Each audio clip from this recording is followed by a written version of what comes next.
guys, welcome back to Rocket Gyan, my fellow space tubers.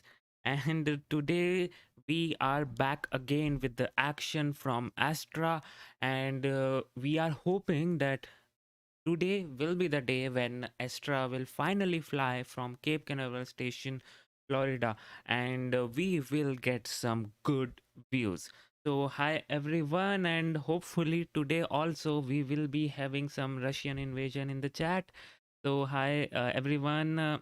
Hello to all my Russians fans. Hi Demon Heart. Hi New N1 and hi Visualizer. I hope you all are doing great. And we should be having the live stream pretty soon. So I will switch over to that. So don't worry about it. But as you know, on this channel, we do a quick analysis of what we will be going to, what we will actually see. So let me just first of all confirm whether we are still go for the said time of liftoff. Looks like it is. So yeah, now let's just have a look at it. So this Astra company, if you will be launching from Cape Canaveral station in Florida for the first time, and this is their first time when they will be launching multiple payloads also. Otherwise they used to launch from Kodiak Island in Alaska, and they are like two far away points from US, points in US, so you can say that Astra's rocket can be shipped very easily, and it is also true because the whole rocket can be shipped inside a shipping container.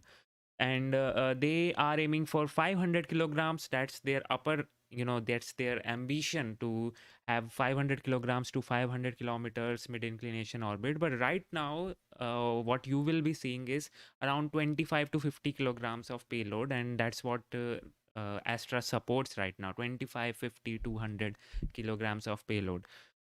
So that is that. And now let's have a look at their rocket itself. So we will be working, seeing again the rocket. Uh, I'm from Moldova. Hi everyone. No worries. Okay. So we will be seeing the rocket. So let's have a look at the rocket. Okay. So this is their rocket, and this is known as the Rocket 3.3. This is their third iteration, or you can say the third development in the rocket.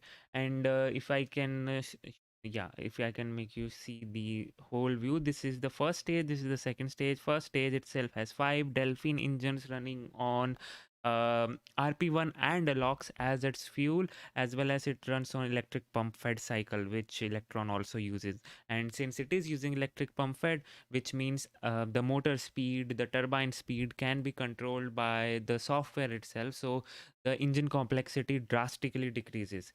Then we have the second stage. Second stage is a skeletal stage with just two tanks, because and no as such engine, because they will be using just a pressure fed engine, no turbo pump or as anything like that.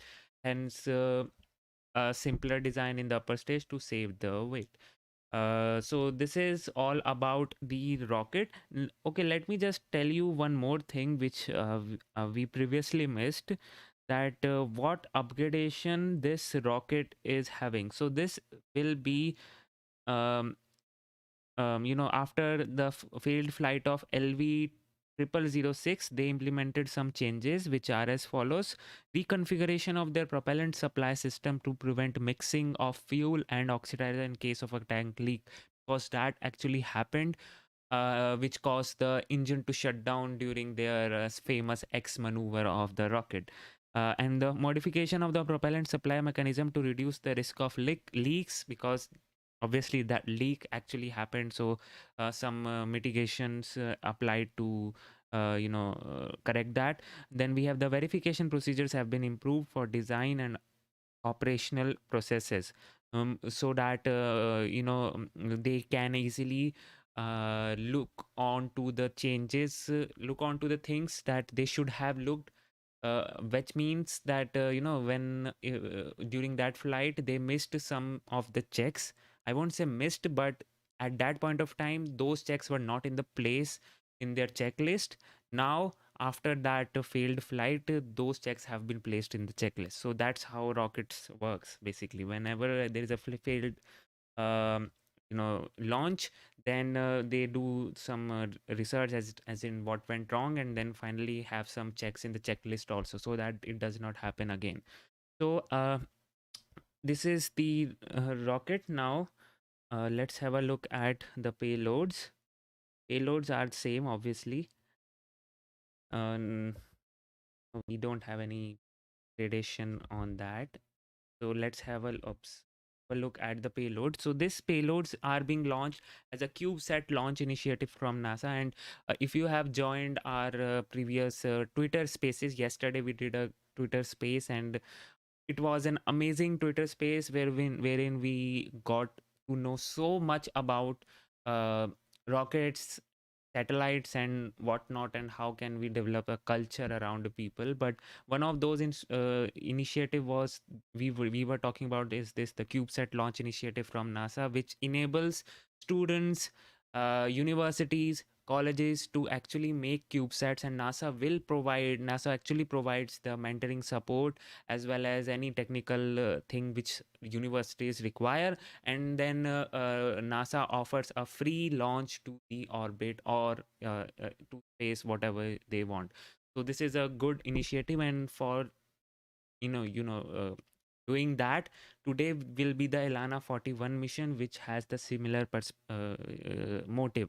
So the first um, satellite which will be launched today is this one, which is known as the Bama 1, and we talked about this satellite a lot in the previous stream, because this satellite is used to demonstrate the drag sail technology. So once deployed, once in the orbit, it will deploy its 1 meter square drag sail made out of mylar to drastically reduce the time to deorbit. And this is material which they chose, which is very cheap to make. It is available in the hardware store, and it reduces the time of CubeSat from 5 years in the orbit to 2 to 3 months.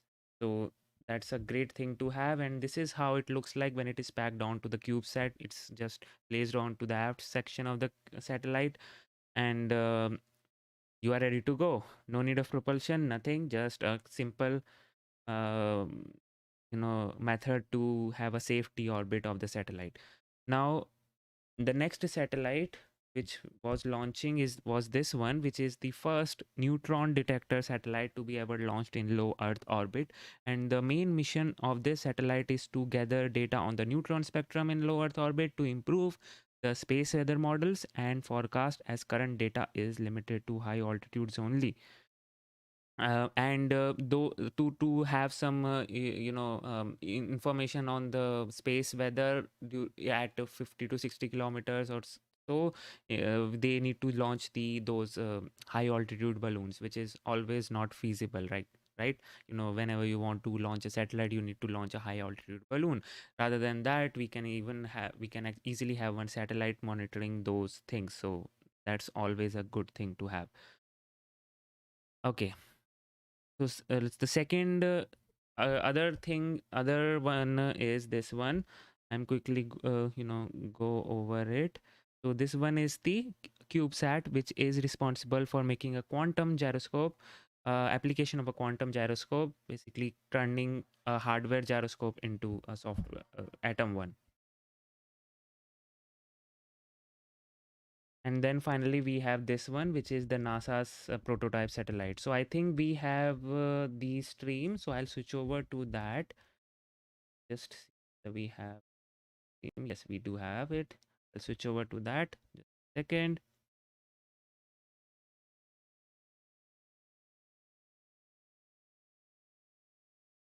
Okay. Broadcast. You are looking at a live view of launch vehicle 0008 on the pad in Cape Canaveral, Florida. Astra is just under 60 minutes away from conducting a launch for NASA with the goal of deploying 4 CubeSats into low Earth orbit as part of the ELaNa 41 mission. We are coming to you live today both from Cape Canaveral, Florida and Astra's headquarters in Alameda, California. My name is Thomas Burkhardt, news director for NASA Spaceflight here in Florida, and I'm joined by Carolina Grossman, the director of product management at Astra in California. Carolina, how are you doing? Great. How are you, Thomas? I'm doing well. Any launch day is a good day and excited for today's launch event. Astra and NASA Spaceflight are partnering once again to bring you this live stream, so thanks Astra for helping make that happen. Also, as usual, we will be taking your questions over the course of today's broadcast. So if you have a question, tag us with @NASA Spaceflight in chat, and we're going to get through as many of those as we can over the course of today's coverage. To start off, let's give an overview of today's mission, which is the first Astra mission to attempt to deploy payloads into low Earth orbit for CubeSats for 3 universities and a NASA center. And we actually have a video with the CubeSat teams about their mission. So let's take a look at that. Okay, regarding the music, I forgot to turn it on, but it's okay, I guess. 3 universities, teams, and 1 NASA center is responsible for today's UA launch. space team from the University of Alabama building the Bama 1 CubeSat. I'm Kyle Rankin, a PhD student at New Mexico State University. We're working on the INCA, which is the Ionospheric Neutron Content Analyzer. It's a 3U CubeSat. Our project is a 2U CubeSat that aims to test a quantum gyroscope. My name is Sam Pedrati. I'm from the NASA Johnson Space Center, and I am here with the R5S1 spacecraft. The main mission of Bama 1 is to test the capability of a 1 meter squared drag sail on a 3U CubeSat. And we're going to measure neutron flux in low Earth orbit. Gyroscope made in diamond, which uses like lasers and magnetic to somehow measure rotation. R5S1 is exciting because it's doing a few different things. One of them is seeing exactly how cheaply we can build a CubeSat. Is a secondary payload we're happy to host from the Los Alamos National Laboratory, and it's effectively a license plate in space. This is the first CubeSat New Mexico State's ever done. We've got about 5 people currently working on it, but over the course of the project, we've had probably around 100 students touch the satellite. This is really like our first CubeSat mission. Putting together was a great learning experience as well, so we can kind of take everything we learned about building CubeSats in general and then apply it to hopefully future missions as well. Learning everything is fun. I've learned a ton doing this because we've had to do start to finish from an idea all the way to a completely integrated spacecraft with a very small team. And then of course, it's just been phenomenal to work with Launch Services Program, CSLI, and of course y'all at Astra. And so I already told you everything you needed to know regarding payload, so you must be able to understand it properly now with that video. So those are the payloads that are intended to be deployed from today's mission, and on that front, we're just under 55 minutes and counting. So ELaNa, can you give us a status update of where we are in the countdown? Sure. As you can see, that frosty white in the middle third of the rocket indicates that propellant is being loaded onto the vehicle. The team is also conducting the final checks of our flight safety system now. And so far, everything is looking nominal. We're keeping an eye on those clouds, but at this point, we are looking good for launch. Excellent. In addition to today being the first Astra launch with payloads on board, it's also the first launch from a new launch site. The rocket is at Space Launch Complex 46 at the Cape Canaveral Space Force Station in Florida. ELaNa, can you tell us a little bit about the new launch site? Yes, we're really excited to be launching out of Cape Canaveral and be able to provide our customers access to more orbital destinations with our first launch out of Cape Canaveral today. We are very glad to be working with our partners at NASA and Space Force, specifically the Space Launch Delta 45 and Space Florida, who have been absolutely wonderful to work with and integral in making today's launch a reality. I think one of the biggest advantages of Astra's launch system is that really everything that you see in front of you here fits inside shipping containers and can very easily be sent to a new launch site and set it up very quickly. But we do rely on a lot of support from our partners in order to make everything possible. So we're very excited for another first in Astra's history today. Excellent. Also, today is the LV0008 vehicle, which is the latest Rocket 3.3 vehicle that Astra is ready to launch. And but that means there were still some minor changes to the rocket since the last launch. ELaNa, can you talk a little bit about what has been changed since LV0007, which made the successful orbital test flight last year? Sure, Thomas. Yes, if you watched with us live or on YouTube after the fact, our LV0007 launch in November was our first successful orbital launch, and we had a test payload aboard that vehicle that was not deployed. So given that this was such a successful mission, we have made very few changes to this vehicle. There were some software upgrades to ensure that we can successfully deploy our payloads on this mission, because this will be our first time actually deploying payloads. And then we've made some changes to the launch system to ensure that we can successfully launch from Cape Canaveral, making modifications to our communications, flight safety system, and our, our launcher, our ground support system, to comply with regulations and ensure compatibility with the new facility. So it's again our first launch out of Cape Canaveral, and we were able to make these preparations for launch in just a matter of months, which we are very thankful for all of the hard work done by the Astra team, as well as NASA, FAA, Space Force, and all of our partners. Excellent. Of course, all of those are pretty minor changes, right? Visually, the rocket looks pretty similar to the one that was launched last year. Yes, that's right. It's mostly been software changes, and other things that don't really appear visibly. It's a very similar rocket to what we have today. Exactly. Yeah, for those who are new to the Astra Rocket watching community, if you would, we can just do a brief overview of the rocket again. Rocket 3 is a two-stage rocket fueled by liquid oxygen and kerosene. And right now, the most of what you see here, ELaNa, is the first stage, right? That big, long, bare metal tube is that first stage, and then the upper stage and payloads are hidden away in that top part of the rocket. Right, that's correct. So the part with the NASA logo, that's the top piece of our fairing, and our payloads that will be deployed on today's launch are beneath that fairing, and then we've got our upper stage system is where you see the American flag and the Astra logo on the vehicle. Our upper stage is behind that covering, and finally the first stage is that shiny metal that is slowly being covered by the frost as propellant loads onto the vehicle. Gotcha. So we'll definitely keep an eye on that as propellant load continues. And again, we're at T-minus 50 minutes away. Launch is currently targeted for the opening of the window at 1 o'clock p.m. Eastern Time. The window does extend all the way till 4 o'clock p.m. Eastern Time, should that be needed. As far as other factors, obviously technical items all seem go as the countdown continues. And ELaNa, what are the weather watch items that we're looking for, even though the weather is currently green, I believe? Yes, the only thing, the weather is green. We're just keeping an eye on those clouds, but otherwise everything from a weather perspective is in the green at the moment. Yep. All right. So Starting to get some questions in chat, so we'll go ahead and head that way. Again, if you have any questions about today's mission, tag us with @NASA and we're going to try to answer as many of them as we can. And the first question is, what is the height or altitude and orbital inclinations that these satellites are planned to be inserted into? Yes, so our target orbit today is an altitude of 500 kilometers and an inclination of 41 degrees. You can see that trajectory image appearing on the screen now. So we'll be flying out over the Atlantic Ocean this time, and heading to 500 kilometers, 41 degrees. exactly. So today actually the weather seems great because we have only 10% violation of conditions. So 90% go for the launch.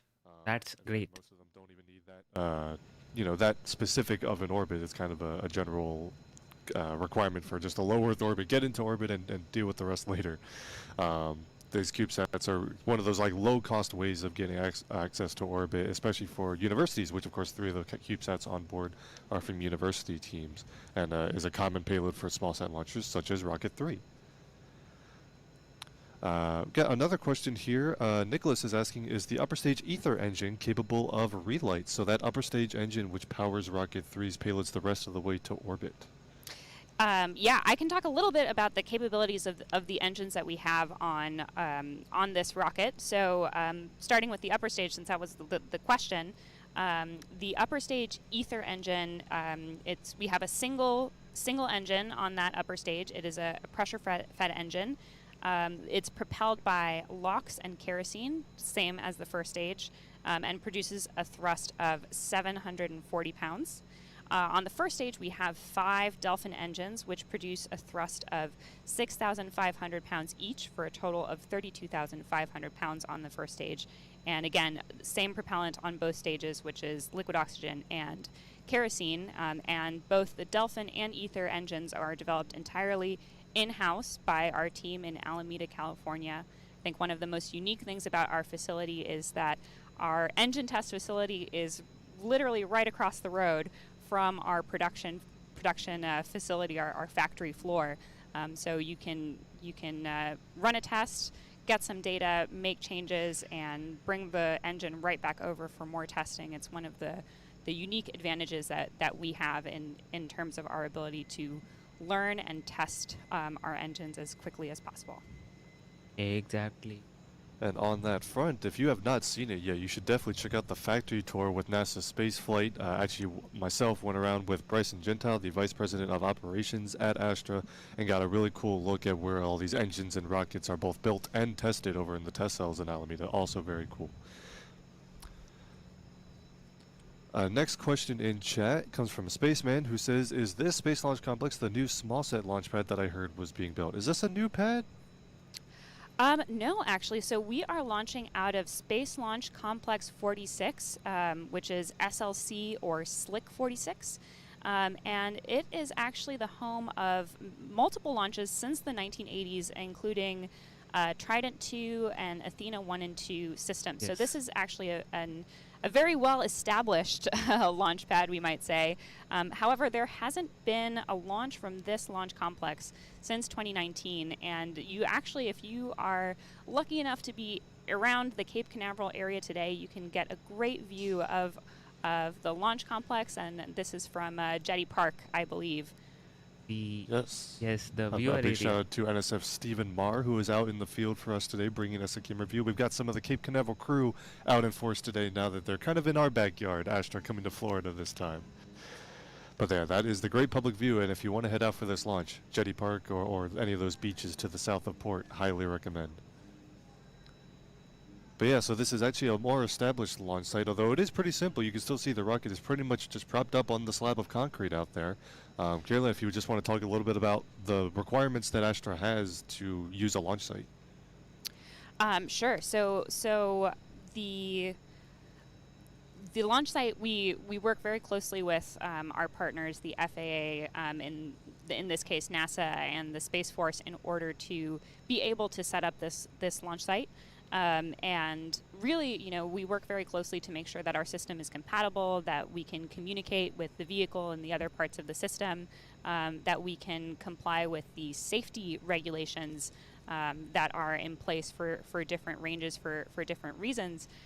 We generally launch out of, or most commonly have launched out of Kodiak, Alaska, and the Pacific Spaceport complex in Kodiak. So this is a new experience for us. We have different weather conditions, better this time of year than they are in Kodiak. So I know our red team on the ground has been enjoying that. But in general, really, we can bring all of our equipment to the launch site, and then we work with our partners on the range to make sure that we can safely operate and communicate with all of the shared interfaces that we have with the range. Great. Actually, those. All right, very Okay. cool. And then that means they will also be Astra will be able to go to other launch pads, either here at Cape Canaveral or at other launch sites as well, right? Yes, that's right. Our approach is that we can deploy to a new launch site in theory very quickly, and we've been able to thankfully prove that here with our first launch out of Cape Canaveral. And you can keep track of Astra's future plans by following us on Twitter at Astra. We're going to focus on this mission and all of the firsts here today, but we have a lot of exciting plans for the future. That's great to hear. Actually, Very cool. Looking forward to those as well. Keeping going with the questions. Again, if you have a question, tag us at NASA Spaceflight. I'm going to keep them Okay. coming here. We are at T-minus 43 minutes and counting, and everything proceeding well so far. We'll continue to provide updates as we hit some different milestones later on here in the countdown. But Elias, I believe is your name, says, when is the next launch window if this one gets canceled for any reason? Yep, so we are hoping for a successful launch today, but all future launch opportunities will be announced on our Twitter. That's the best place to get information as close to real time as possible. So you can follow Twitter at Astra for updates on the next launch opportunity if we are unable to launch today for any reason. Excellent. And again, stay tuned on that. But again, everything on track right now for the opening of the window. Again, if you are just joining us, today's launch window opens at 1 o'clock p.m. Eastern, and that is where the clock is currently ticking to, just about 42 minutes to go. And the window extends until 4 p.m. Eastern, so we've got time if any issue were to come up, but nothing so far. Actually seeing a question in chat about, is this Astra's first orbital launch? And I can take that one because the answer is no. And I believe we even have a video to recap Astra's 2021, which included the first mission to reach orbit. Let's take a look. Okay, Hard so problems attract amazing people, and the chance. guys, you know what? US is very lucky in case of rockets, especially with launch sites. Because and unluckiest, or you can say, a country with almost, with many difficulties regarding a launch site is Russia. Because they literally have to then, they don't have a coast with the ocean or a river body, and that's why they literally have to drop the stages on land. And sometimes that becomes difficult. But here in US, dude, you can launch from Alaska, you can launch from Florida. There are US is like covered with coastal areas, so that is actually a good advantage in case of launch sites. Continuing to do it is incredibly hard, so we're just getting started.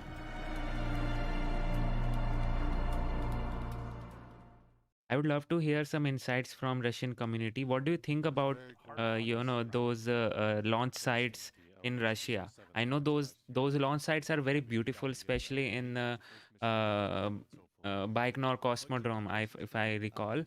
And yeah, if you have something to add, please do share some insights with us in the chat. That's a great question. Actually, the rocket fits tip to tail inside a 45-foot shipping container. The overall length of the vehicle is 43 feet. So we do not need to put together any of the stages or mate the stages to each other at the launch site. There you go. Thank you for your question, Paul. And then also another question here from Sean that I'm going to have a follow-up question to, actually. But Sean asks, what will Astra do to increase their ability to launch on a more regular and frequent basis? Right, that's a wonderful question. Our mission at Astra is to improve life on Earth from space, and one of the ways that we're really focused on doing that right now is providing frequent access in the form of regular launches as often as possible. And I think really the way that our system is designed to be so portable, easy to transport, our approach of fast iteration and learning are some of the main ways that we expect to be able to increase our launch cadence. And while we're focusing on today's missions, because this is a very exciting mission, our first launch out of Cape Canaveral, our first payloads that will be deployed to space. If you want to keep track of Astra's future plans, please follow us on social media and check out our website for more updates.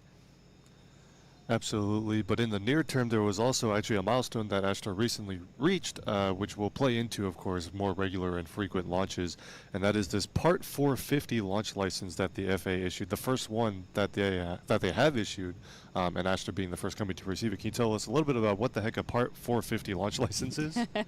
Sure. So Astra received the very first Part 450 license from the FAA on February 4th, and that is what has allowed us to conduct our launch operations today.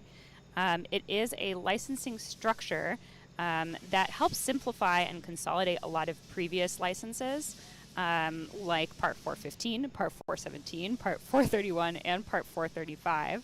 And so this new Part 450 license was first introduced back in October, and now all applications made after this date will be under this new licensing regime. And really the main purpose is to support greater innovation, lay the foundation for the FAA to keep pace with more frequent rocket launches, and And it does allow for higher launch cadence and greater flexibility, so it's much easier to add additional sites and new launch vehicles under this licensing regime. So we're very proud to be the first company to receive this license, and we plan to continue leveraging the full potential of its flexibility. If you are interested in learning more about Part 450, check out astra.com/newsroom, where you'll find a detailed piece there by Tom Marotta, who's our principal launch licensing manager and really led that effort. So shout out to you, Tom, and thanks for all of the work to make that happen. Yes, New N1, I know about this Vostokny Cosmodrome, but still it's not near the coastal regions like we have in US, like Florida, and in China also the Wencheng Airport. So yeah, I know they have one on the far east, but still it's not very much near the ocean. From the technical side of things. So far, everything continues to appear nominal. We are checking off the steps in our countdown procedure, and kind of the next major milestone that we anticipate is some software configurations at around T-30 minutes before we step into our final preparations and our terminal count. Great to hear. We've got some more questions in the queue, so let's see what's coming up next. A question: does performing static fire tests put an additional strain on the rocket before launches?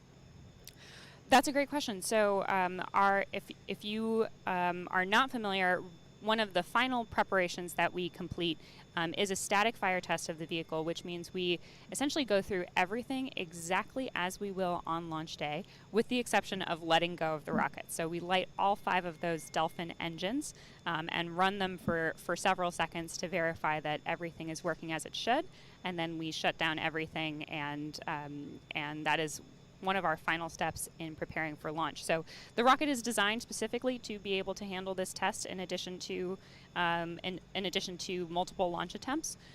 So it does not cause any issues because the system is designed to be capable of that.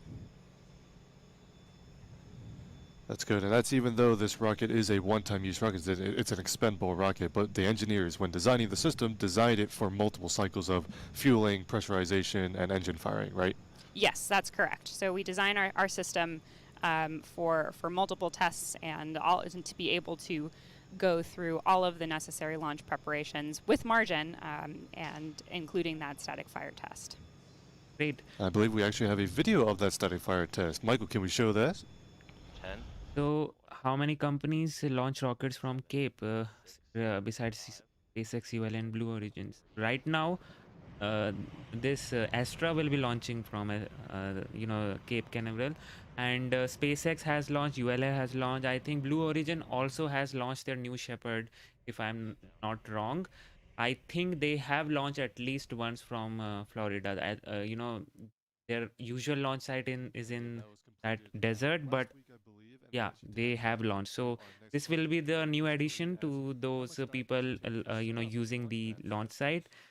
So right now that's the thing. And in future maybe you can see Firefly Aerospace also doing the similar thing. Infrastructure of the pad. There's some lightning towers. There's some lighting fixtures that you can see. Those all stay on the pad, but everything else we bring with us, and we can really set up a pad in a matter of days with a red team of about 5 folks who are on the ground setting up everything. So we really design our system to be as nimble as possible, and like we've mentioned before, everything fits inside shipping containers and can be set up by a very small team in a very short amount of time. There you go. We have 2 questions next coming up that I'm actually going to combine into one question because I feel like they go together. One person is asking, do we know much about today's payload? And then the other question is, how does this improve life on Earth? So, Carolina, can you talk about these missions and how they're improving life on Earth? Sure. So there was a brief intro video that we showed at the top of the broadcast, but there are 4 teams that each have a CubeSat aboard today's mission. They come from the University of Alabama, Tuscaloosa, University of California at Berkeley, New Mexico State University, and NASA's Johnson Space Center. So I can talk about each of those four spacecraft a little bit. BAMA 1 is from the University of Alabama, Tuscaloosa, and it's a technology demonstration mission that will demonstrate a drag sail module and rapidly deorbit the satellite. And this helps reduce space debris and reduce the risk to operational satellites, space stations, and crewed vehicles, which is really interesting and exciting. INCA, which stands for Ionospheric Neutron Content Analyzer, is from New Mexico State University. It's a scientific investigation mission that will study the latitude and time dependencies of the neutron spectrum in low Earth orbit for the first time. And the purpose of this is to improve current space weather models and mitigate threats to space and airborne assets. And the measurements come from a brand new directional neutron spectrometer, which is being developed in conjunction with NASA's Goddard Space Flight Center and the University of New Hampshire. CubeSat, with a Q, is from the University of California, Berkeley. Okay, It's so a technology yes, demonstration mission. someone says no, Blue Origin didn't launch from Cape. Actually, I recall one of the launches. I'm not so sure, but that was the exception. But I may be wrong. So yes, maybe Blue Origin has not launched. But again, New Glenn is reserved for Cape. New Glenn is such a huge rocket. Not as huge as Starship, but again, it's a huge rocket. So and those huge rockets require a proper launch site, and Cape is provide one of those. So New Glenn is already there. And what do we have? Did Sky TV launch a Astra satellite for TV? No, Astra hasn't launched any commercial satellites till now. So, and this is also not a commercial launch. So maybe I don't know if they have any deal with the Sky TV or what, but Sky TV satellite, I think, used to usually go to geo synchronous orbit, and this rocket is not capable of delivering payloads to that orbit. So I think no, that won't happen. And the second part of that question is really, how do these improve life on Earth? And getting better weather information, getting more technology from high performance computers, making those spacecraft more accurate and able to deorbit more easily to protect other spacecraft and be responsible stewards of space. Those are all really important missions that maybe you won't notice in your day-to-day life, but they definitely make an impact. So we're very proud to be selected as the launch provider for this mission and these 4 incredible payloads. Absolutely. Awesome to hear about those payloads, and if you ever want to know how smart the people working on these spaceflight missions are, just read about their payloads, because there's some really cool stuff in there. We've just passed the 30-minute mark, and I actually want to cut it over to the countdown net because the teams are actually moving into the final software load. So let's listen in to Chris Hoffman and the rest of the launch team. Okay, great. Tango and AV1 manage polling. Toggle do only ground polling. Toggling do only ground polling. Either way, that's largely an inhabited place, so stages don't fall on someone's head. Yes, you are right, New N1, but again, you need to reserve those lands. If in case in future that place becomes habitable, we don't know. Okay, but this takes us into step 119, loading. Yeah, late that load is the case. Figs. Delphin, are you ready? Dolphin is ready. Please provide. Okay. Igniter is 180.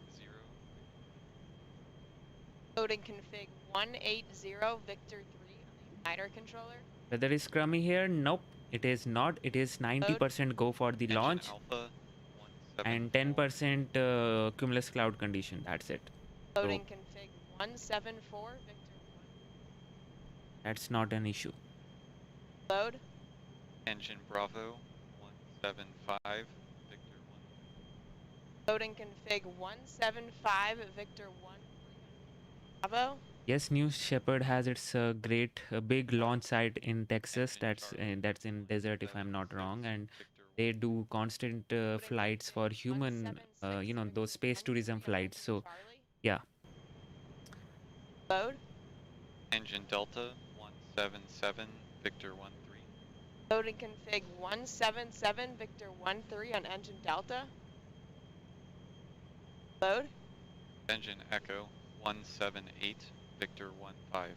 I don't think Loading so. config 178 Victor 15. Ira Crane says, aren't those rental generators awfully close to the rocket? I don't think so. Those are generators. Those are ground support equipments with proper shielding and everything. So if they are very close to the rocket, they are actually needed. Maybe some helium starters or something like that, ignition fluid they have or something like that. So we don't know actually, but those are properly shielded from anything. Those are not generators. That's for sure. 5 Victor 143. Loading config 5 Victor 143 on guidance. Good load. Copy. Good loads and all late load configs per step 120 Tango in VB1 turn on off PD. And no, gas tanks are not closed. Don't worry about it. If you see the pipelines are actually going, those orange pipelines are going outside the view area. So gas tanks are not closed, and even if we have some gas tanks that are close to the launch site, that's also not a problem. They make sure those things are properly shielded, and if it's in case of any disaster or something like that, gas tanks does not explode. The Boca Chica, Texas launch site, everything is so close out there, so that's not a problem. That is actually comes in ground support and everything. For all of the engines and as well as the guidance system, so that's another milestone checked off the list. Now coming up on T-minus 26 minutes and counting, and everything is still on track for an on-time liftoff. Again, the launch window opens at 1 o'clock p.m. Eastern Time, and everything on track right now. In the meantime, we've got some more questions, so why don't we head that way. Carolina, my next question, this is the first launch from Cape Canaveral, Florida, and that means reaching some different orbital inclinations, because we touched on this during the last broadcast over in Kodiak, Alaska, how different launch sites lend themselves to different orbits. Can you talk a little bit about that? Sure. So, yes, Thomas, you're exactly right, as you just mentioned. One of the things that helps determine which orbits you have access to in space is the location where you launch from, in particular the latitude. So Kodiak, very far north, is great for reaching higher orbits like polar and sun-synchronous orbits.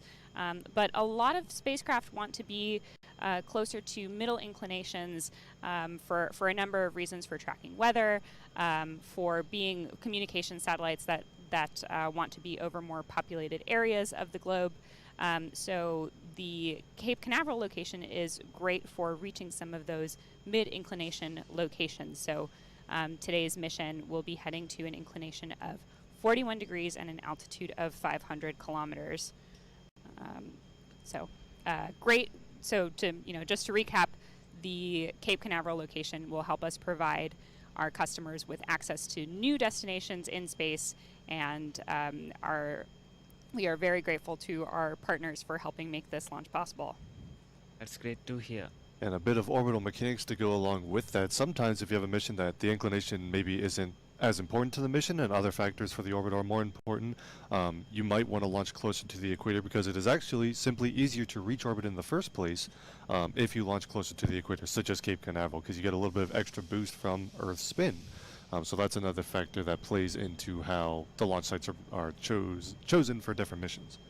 But speaking of that, this is the first Astra mission launching from Cape Canaveral, like we just talked about. Also the first Astra mission to deploy payloads into orbit. So those are very big historical milestones for Astra. But we also wanted to just pay a quick tribute to another historical space happening that happened in space history today. Right, Carolina? That's right. On February 7th, 1984, so 38 years ago, NASA astronaut Bruce McCandless II became the first human being to walk in space untethered. McCandless stepped out of the Space Shuttle Challenger and into nothingness. As he moved away from the spacecraft, he floated freely without any earthly anchor. And if you've ever seen those images of an astronaut floating in the blackness of space above Earth, that is the spacewalk that we are talking about today. 38 years ago today, that incredible image was taken. That's great to hear. You hear that, everybody in chat? There's the shuttle reference of the day. We've got there. It only took us a little under 40 minutes, but we got to the shuttle reference. It's an NSF stream. We have to. It's a rule. Moving on, we've got another question to talk a little bit about the mission controllers who are controlling the countdown. Like I mentioned, Chris Hoffman is our flight director, but there is a team at Astra in Alameda who is behind today's launch. And ELaNa, can you give us an introduction to the team today? Sure. So we have our team here at Mission Control. They are sitting directly behind me when my camera is on, but they are right behind me. So where that rocket doesn't seem much taller than the traffic cones. Actually, it's not so small also, and it's not so long also. So you know, it's 42-meter tall. So you can say if you see a truck going on in highways with a shipping container, it's about the size of that. So yes, it's not so tall, but not so short also. And watching from Brazil, hi Rafael. Hi Fairgrounds, watching from England. That's great to hear. Okay, so what else do we have in here? Okay, nothing else. 21 minutes and counting, all systems go right now. Those are the personnel in Alameda, California at Astra's headquarters. There are also some other members of the team here in Cape Canaveral, right, ELaNa?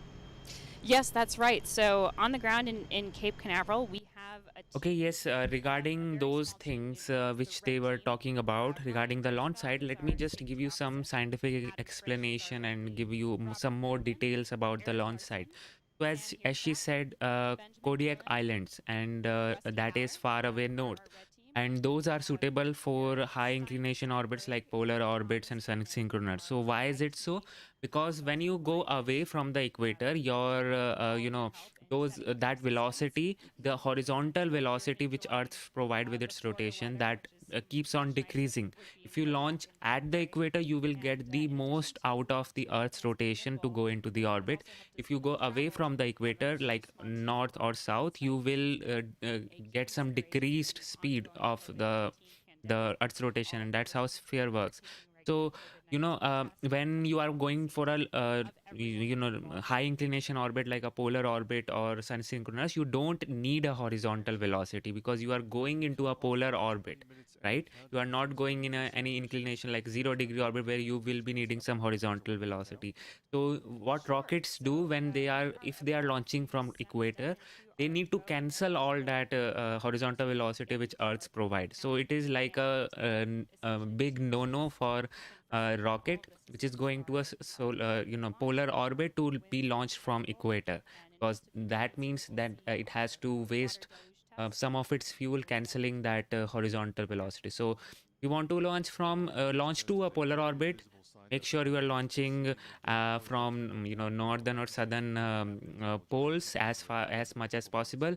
And if you are launching to some inclination orbit like equator or mid inclination like 41 degree like today's, so you can launch from a launch site which is near the equator. So that's how the launch sites work. Much of the first stage you see is made out of aluminum. We try and stay away from, you know, carbon fiber and any really fancy aerospace grade materials, and that allows us to manufacture quickly and cost effectively so that our customers can have the best access to orbit that they can have. And that's a trade-off, right? That's a trade-off between the cost of manufacturing and producing those vehicles and the performance they give. And in order to use cheaper materials, you have to design it so that obviously the vehicle will still perform as you need to. Right. It's something that we're constantly working towards and trying to push the envelope with what we can get out of our vehicles. There you go. So I'm seeing some notes in chat that mission control in Alameda is approximately 50% Chris, and we have a thing in NSF where a lot of people named Chris as well. So there's this trend going on between Astra and NSF. I wanted to notice that. I see that in chat, and I appreciate the comment. Yes, we do have quite a few Chris's, but what you're not seeing when we see that mission control is that we also have the engineers, the responsible engineers for each of the systems that you may hear on and off comms as we switch to the countdown. They're distributed throughout our factory at their normal desks, who are monitoring their systems. And there aren't too many Chris's in that group on the rest of our comms. So a bit of a high Chris sample in that mission control shot. There you go. Got to have a larger sample size for a more representative. So we are T-minus 70 minutes from the launch. Everything is looking good. Coming up on that water test, you'll see. Actually, Carolina, why don't you talk about what are we going to expect with this water test coming up? Well, I believe I actually just heard that our water system is correctly configured and does not need to go through that test at the moment. But if you joined us earlier and saw that static fire video, there is a large plume of water that shoots out from the base of the vehicle, and that's for fire suppression and making sure that nothing on the ground close to the vehicle is ignited when we light those 5 first stage engines. So we will look out for that water deluge in the final moments of our terminal count. That's great to hear. So guys, if you are loving what you are saying and loving the commentary, please hit that like button. It really helps the channel, and if you want to support me, you can do that by becoming a member or a Patreon. Link is down in the description, and super chat is always enabled for one-time funding. So on this channel we do live streams of rocket launches with everything you need to know about the rocket launch. So you can just come in here and hang out with me and get to know everything that you need to know. So yeah. My apologies. Some other steps going before there. But either way, we're coming up on terminal count at T-minus 15 minutes. In the meantime, let's go back to some more questions then. If you have questions, tag us with @NASA Spaceflight. And our first question, this is going to set up Michael nicely. Are there any cameras on the rocket, says Henny? Yes, Henny, we have lots of onboard cameras, and we hope to get some great views of them during our flight today. This is a gray view from one of our cameras, which will hopefully turn into a much nicer shot. But we do have some venting going on there. There you go. Here we go. This is a great view of the fairing. The upper stage. This kind of top right part of the screen, that's the fairing. So we will see that fairing open up and the payloads deploy during our flight. That's great to hear that we would be having some great onboard. Of the payloads, you can actually see their payload deployers mostly. The CubeSat deployers, the CubeSats sit in a deployer on top of the upper stage, and hopefully once that fairing separates and the rocket is up into orbit, we should also hopefully get to see them flying away, which will be very cool. But those are those 4 CubeSat payloads ready for their ride to space just about 15 minutes from now. So we are into the terminal countdown. Previously we had a hold at T-minus 15 minutes, if you remember. But now we are... 15 minutes, yes. You want to give us an update on what the teams are going to be working through now leading up to that terminal count poll that's coming up in a few minutes, and then the final steps of the countdown.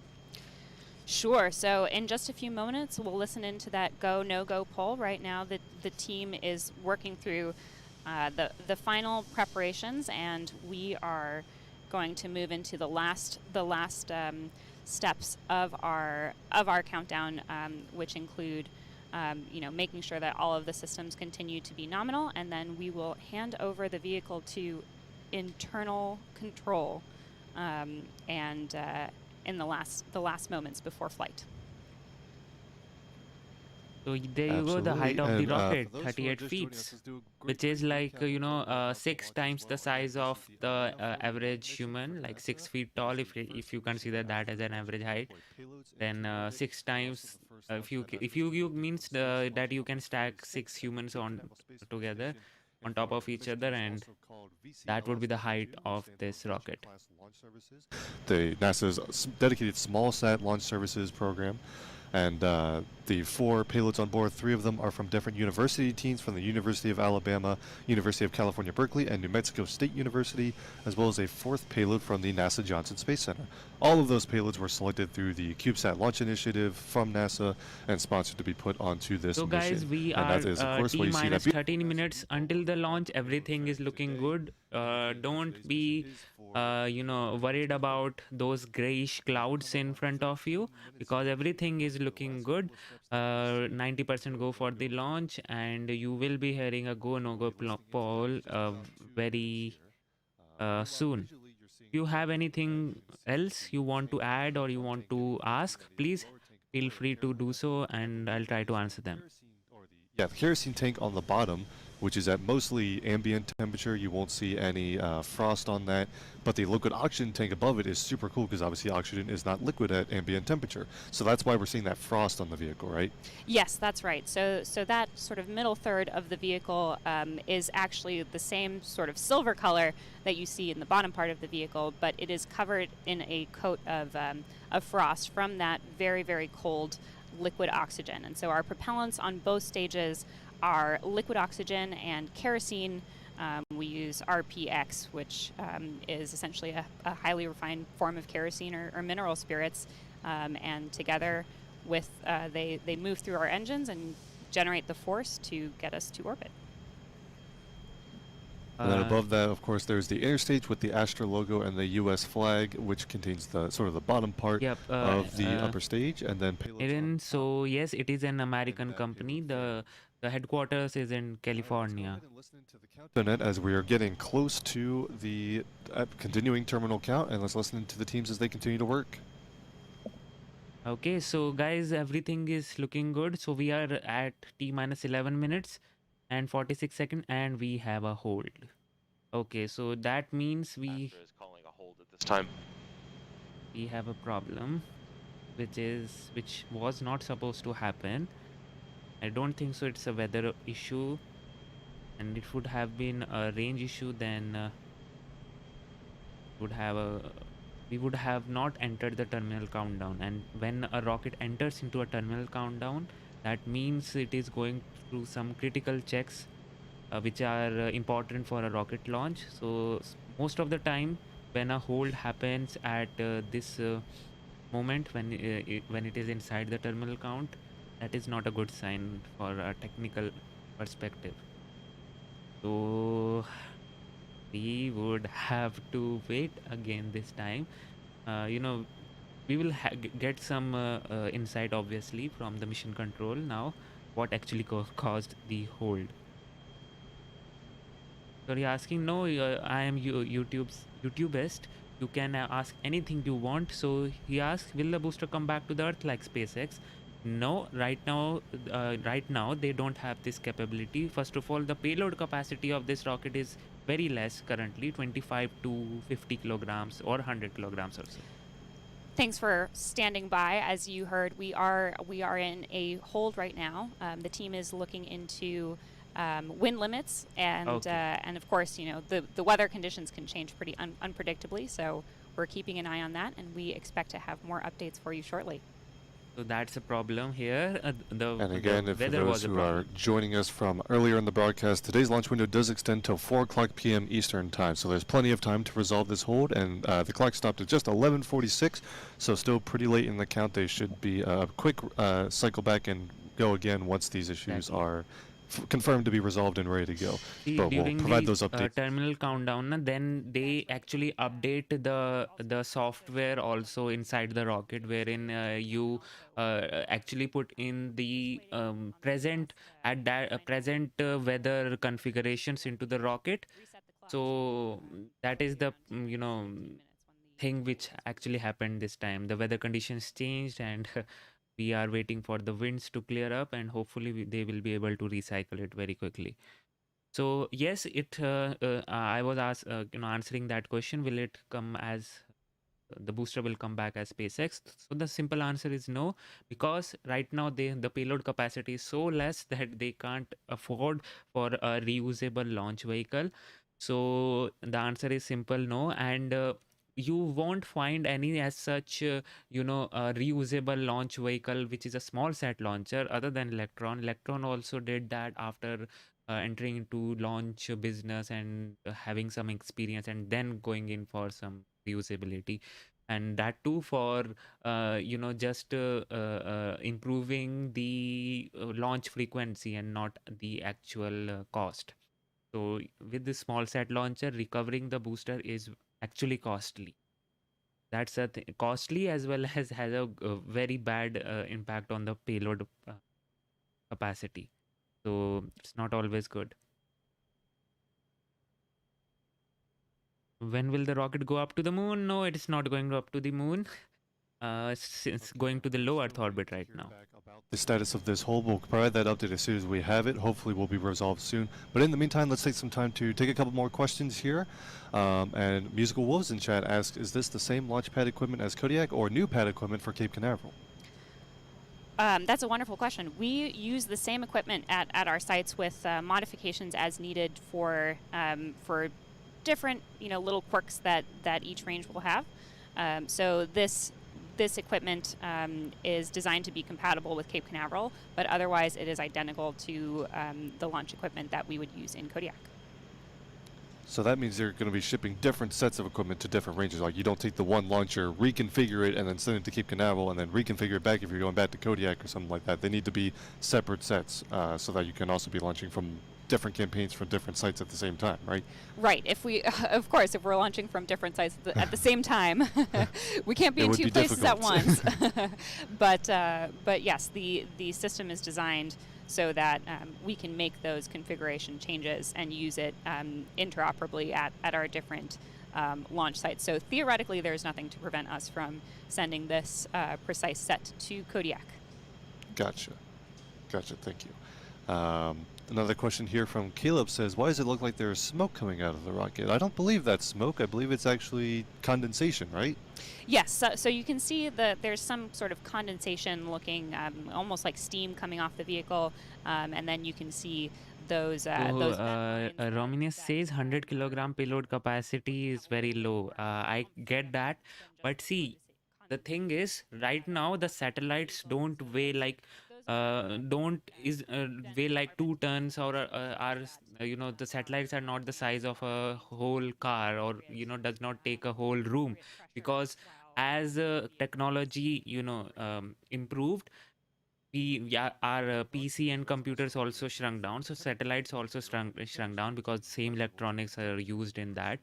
Hence now the satellites are the size of these shoe boxes, so they are very small and very light, like 1 kilograms to 2 kilograms. That's the size of the payload or the satellites, and because of those things you need a proper and dedicated small set launcher which can actually launch those satellites on demand. That's a problem which these CubeSat satellites are having right now.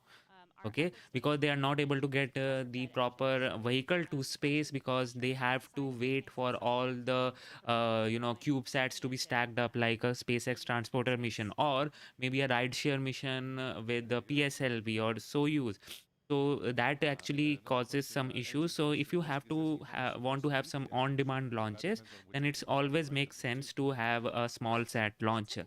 And the small sat industry is growing day by day and will become a $1 trillion, not trillion, but $1 billion industries coming year. So you can't actually neglect that. 6,500 pounds of thrust for a total of 32,500 pounds of thrust on the first stage.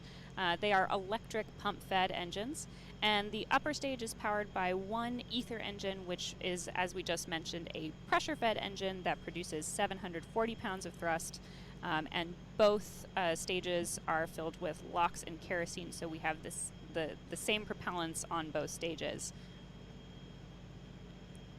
There you go. Yes, so if you are joining now, we had a hold because of the weather, and we are waiting for the weather to clear up. We still have like 2 hours left in the launch window, so that's not a problem here. Right. So there was an issue with the radar system on Saturday. It was an asset that is on the range, and thankfully we were able to resolve that issue yesterday and prepare for today's launch attempt, so that the issue that caused Saturday's scrub will not be a problem today. Great. So Gaming Nerd asks, wouldn't the Cube satellites just bump into each other if there is many satellites on one mission? Actually, that's a very great question, and I would love to answer that. So just wait for some time. I guess maybe just listen to them here, and I'll answer that. Don't worry. So an important partner there. Another question here asking, how are these missions going to be affordable if the rockets are not reusable? They're expendable single-use vehicles. Yes, that's a wonderful question. So reusability is only one piece of the equation when it comes to cost. The ways that Astra focuses right now on cost is using simple materials. We stay away from a lot of composites and fancy aerospace types of materials, and we use a lot of automation in our systems. As we've mentioned before, it takes very few people to operate one of these vehicles to set up our launch site. The team that is developing the vehicle is a very deep bench, but to actually conduct our launch operations is a very small group of people. And so those are some of the ways that we focus on keeping costs down with our launch vehicle. Yes, and actually it is very difficult to you can easily recover the hardware, recover the first stage. I mean, I know that's a difficult task to do, but it's easier to recover that rather than optimizing the already developed system. So it's always difficult to optimize that system. Yes, exactly. That's right. We hope to mass produce these vehicles, and that is definitely one of the ways to bring down the cost. We pride ourselves on making our system as simple as possible to build and scale, because we hope to provide almost unlimited access to space for our customers. They want to be the, as they say, the Uber to space. Also seeing some questions in chat again. If you have just joining us, the team. So guys, let me just answer your question. Wouldn't the cube satellites just bump into each other if there are many on one mission? That's a great mission. So let's talk about the Starlink satellite situation. Okay. So those Starlink satellites basically have a very, very interesting mechanism on how they separate. There are like 60 Starlink satellites in one launch, and they are all stacked onto each other. But they bump into each other. That is one thing, but they have a very interesting engineering solution without even having any hardware on it for proper deployment. So what they do is they spin the upper stage, so that the angular velocity is different for different satellite, because those are stacked onto each other. So as they move away from the rotational center, the velocity will change, right? So because they actually take advantage of that. So when they want to deploy the Starlink satellites, what they do is they just rotate the upper stage and then release the satellites. That's it. Because of the velocity difference, those satellites separate from each other, and yes, they do bump into each other, but Starlink satellites are made in such a way that they can handle some few bumps here and there, but they don't have anything, any specific hardware for them to deploy. So that is how Starlink satellites operate. Now I'll come to the rideshare missions, but let's just listen into what they want to say. Around 2 minutes and 50 seconds, we have MECO, or main engine cutoff, and then in very quick succession, we have the fairing separation at 2 minutes and 55 seconds, stage separation at 3 minutes, and then the upper stage ether engine ignites at approximately 3 minutes and 5 seconds into flight. It runs for about 5.5 minutes, and at that point, we will have SECO, or second engine cutoff. And then finally, we will have our payload deployment. This will be our first mission with deployed payloads at 8 minutes and 40 seconds. And so we will be deploying the 4 CubeSats aboard today's mission. And at that point, if we have achieved all of those milestones, we will be very excited to have completed the primary objectives of our flight and have achieved mission success. Great to hear. There we go. And a question about those payloads, again, if you are just joining us, asking about what the target orbit and the payload sizes on board today's flight. So the target orbit is inclined 41 degrees at an altitude of 500 kilometers. And you can actually see from an onboard camera there that those CubeSat payloads are sitting in their deployers. They're 3U CubeSats sitting on top of the ether-powered upper stage of rocket in that payload fairing right now. And of course, we are hoping that those payload fairings will separate out in space, and those payloads will be able to be deployed after a successful launch soon. So staying tuned for that. Again, we're in a hold right now, but stay tuned for further updates. But those are those payloads, and I love those onboard views giving us a glimpse into the payloads just anxiously waiting their ride to space. Those fairings are also very simple looking. They are not like Falcon 9 with those cushiony kind of a thing structures on the fairing. Yeah, I believe we are. The weather is looking good at the moment, and we are hopefully awaiting some news about releasing this hold soon. Okay, so yes, so I was talking about the rideshare missions. I talked about the Starlink satellite, how they deploy. Now let's talk about the rideshare mission, which is the transporter mission. So in those missions, what they do is they have a proper hardware in place. So there are companies like Nanoracks and DQ, if I remember the name right, but there are some companies which specialize in deployer mechanisms.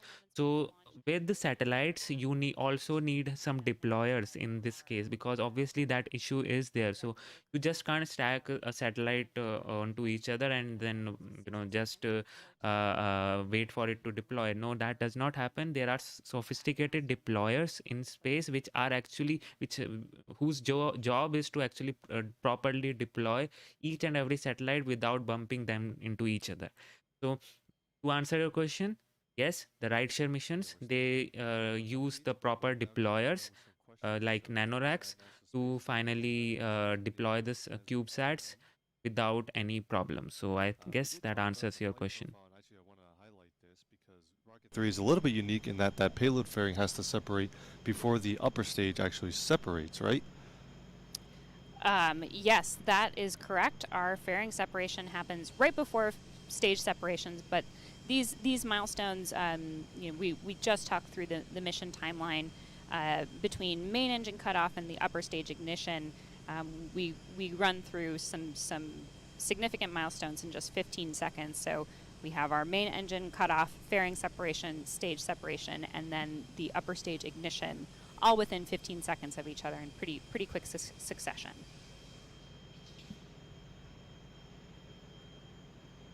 So we have what's the cost per kg to low Earth orbit. So the cost per launch of this rocket is $2.5 million. We are continuing to stand by for further word of the status of today's countdown, and we'll stay tuned. Stay by for further updates. We'll provide them again as soon as we have them. The team's working through them right now. And the payload capacity, let's say it's 100 kilograms right now. So the cost per kg to low Earth orbit is around $25,000 if I did the calculations right. So it's a pretty cheap way to send a payload to the low Earth orbit. So yeah, that should answer your question. Is it launching or not? What's the hold up? So Nick, the hold is because of the weather issue. So they actually, when they tried to load the updated software to the rocket, they found that weather is not in bounds. So now they are waiting for the weather, especially for the winds, to clear up, and then finally they will proceed with the terminal countdown.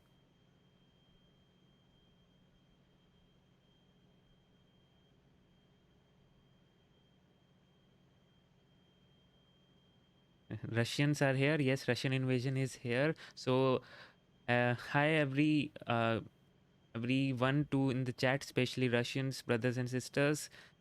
How are you, comrades?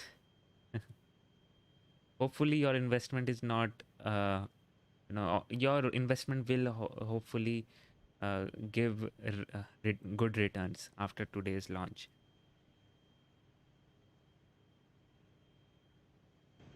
Not sure if the window will open later, so that's a problem actually. It's still cloudy is not a big problem for the launch.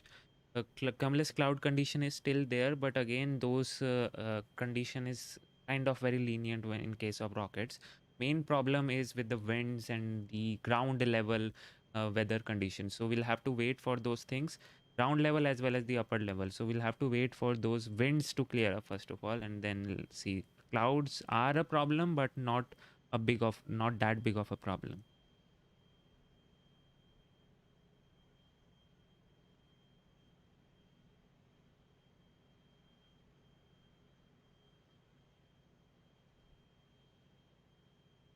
So Ian asks, what cameras do they use on board the rocket? So that's a great question. Actually, they kind of use those fisheye cameras like GoPros. That's what they use. And I don't know whether they literally use a GoPro out there, but they tend to use a wide angle view camera, so that everything is covered in there.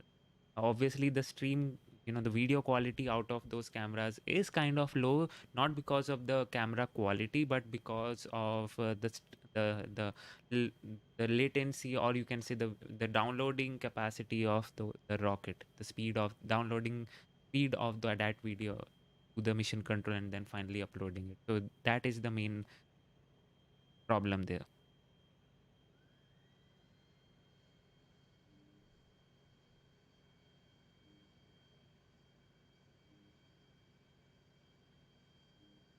So guys, right now, if you are joining in, we are at a hold because of a weather. Hopefully, we should be waiting for, as they say, waiting for a new T0. We should be having that very soon. So stay tuned, and you should be able to uh, see. And Derek asked, why is it still smoking if it's on hold? That's a great question. So it is smoking because, as you can see, the fuel is still on board.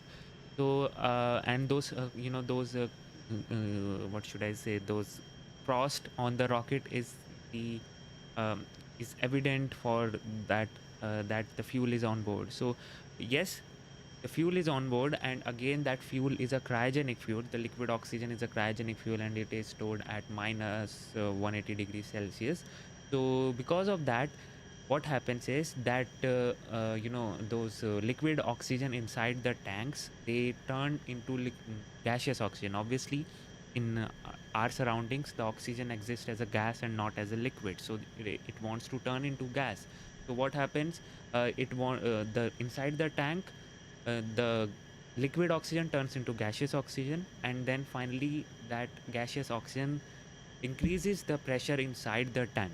Okay, and similar to what happens in case of a pressure cooker, when you cook some food in a pressure cooker, what happens after a certain point of time, after certain heat that it requires, the whistle blows up, right?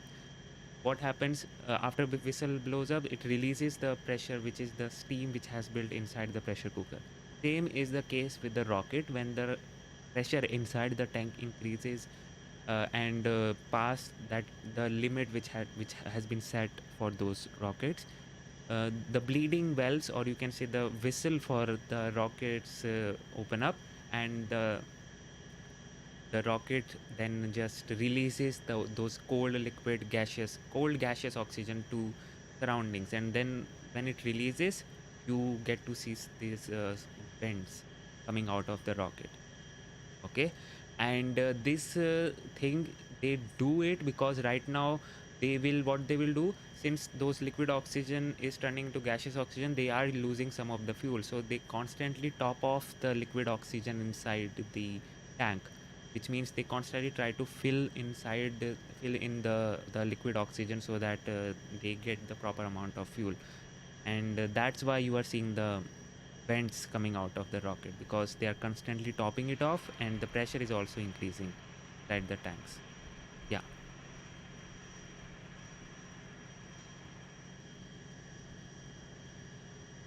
So I guess that answers your question, Derek. So guys, if you like what you see on the screen and as well as my commentary, so please give it a thumbs up, subscribe for more awesome launch streams as well as science streams, because whenever there is a science launch, I love to do provide my additional commentary, because then I can actually explain you the real science going into space, and I love doing that.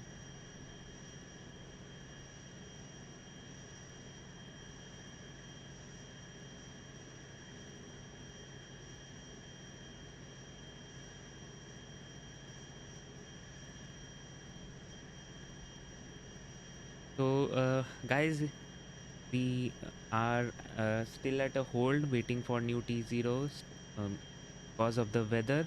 Everything else is looking good, and we should be having recycle time to T minus 15 minutes out. So I guess let's see what happens.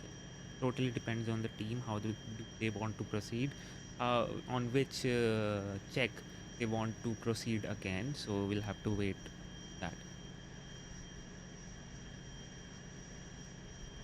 So guys, on this channel we do these launch streams, as well as I make rocket science and space related videos. So do hit that subscribe button, and hopefully you will not regret it. And if you want to support me, please try to become a member or a Patreon on this channel. It really helps me, and super chats are always enabled.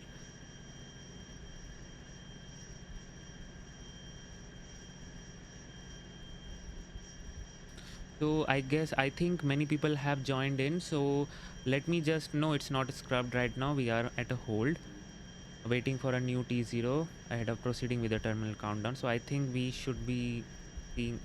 Actually, now let's just talk about how things proceed when such event happen during a countdown, during a launch count. So like today's launch countdown, let's take the today's case. We've had a hold at when the rocket actually entered into the terminal countdown, which means the rocket was going with some critical checks, and as they said, they had a problem with the weather, which means they were trying to load the updated software with the weather, and they found that the updated weather conditions does not meet the critical the expected bounds. So now they have to hold. So now since they have hold, now there will be a recycle time. Okay, so what will happen in that recycle time? They have a proper checklist during a launch operation, which the mission control has to go through, and in those checklists they have certain breaks. Like if something happens during this check, then you can roll back to this check and start again from there. So we'll have to wait for that to happen now.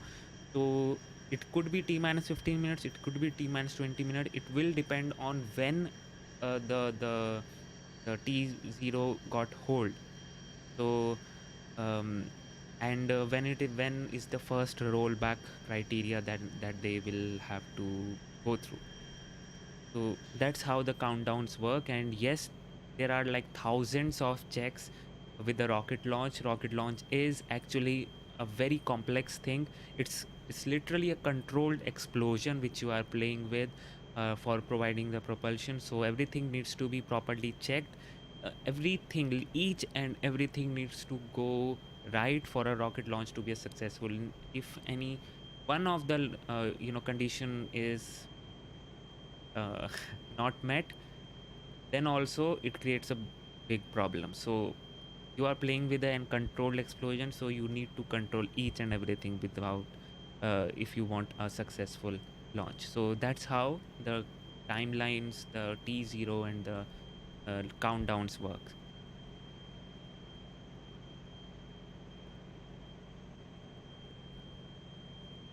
So did they so Glenn Photography says the go no go poll, did they encounter problems again? So we didn't have any go no go poll till now, and the problem is again. All right, everybody, thank you for your patience. The teams are still in a hold right now, but I believe we have an update from the status of the countdown. So ELaNa, what are the teams working on right now? Yes, Thomas, the team is still looking at some wind data and reviewing that, where we try and get the latest up-to-the-minute information and run through simulations to make sure that everything will be okay despite the changing conditions. So that is what the team is reviewing right now. We are optimistic that we'll be able to continue with our launch countdown shortly. So in the meantime, we are still holding. So thanks for your patience and thanks for bearing with us. Didn't want to come on and talk about something when we didn't have an update, so we went and got that update first. Thank you all for staying tuned, and again, more updates forthcoming as soon as we have them. But we do have some more questions in the queue, so we can go back to that if you'd like. And right on cue, we're talking about releasing this hold, hopefully before too long. Mist does ask, what is the decision-making process like to resume a countdown once you've called a hold? Yeah, so we will take all of the information from the issues that we've been troubleshooting and verify that we have not encountered any new issues. For example, if we hold too long, there may be certain blackout times specifically that we'll need in order to avoid colliding with another object in space. And so we'll coordinate with the range to make sure that we can set our new T0 time, and we'll proceed with picking up the countdown. As I And on said, the same topic there, Noah asks, when does this window close? 1600 EST, that is correct. 4 o'clock p.m. Eastern Time, which is, if I do math in my head, 2100 UTC. Had to do that in my head real quick, thank you. But that is the end of the window, so plenty of time, a little under 3 hours to go. And as you can see, the terminal count starts at 15 minutes prior to launch, so there is plenty of time for the teams to resume the count once that wind data is verified to be nominal and that the teams will be ready to go. So no worries just yet. Another question here, Al asks, after main engine cutoff, or MECO, what happens to the first stage of the rocket? Right, so MECO stands for main engine cutoff, and that's the point where the first stage engines will have done their job, and they will be shutting off because we have run out of fuel. So after that point, once we separate the stages, the first stage will fall back towards Earth. We work very closely with all of the relevant authorities to make sure that there is a safe area in the ocean for the first stage to fall back to Earth, and it lands in the ocean. okay, All right. so And then Srinivas says, is India developing any new rocket launch facilities other than existing one in Sriharikota? Yes, they are developing a launch facility specifically for SSLV, small satellite launch vehicle. Because when you do a polar launch from Sriharikota, there is a problem with Sri Lanka. I mean, the stages have a problem dropping in. It does not go straight into the north or south direction specifically, because Sri Lanka comes in way, so it has to go in the sideways and then finally go to its intended direction, which causes a lot of loss in Delta V. Hence, now they are working in for a new launch pad for SSLV, which will not have such problems. I don't remember which is the launch site they have selected, so we'll have to wait for that.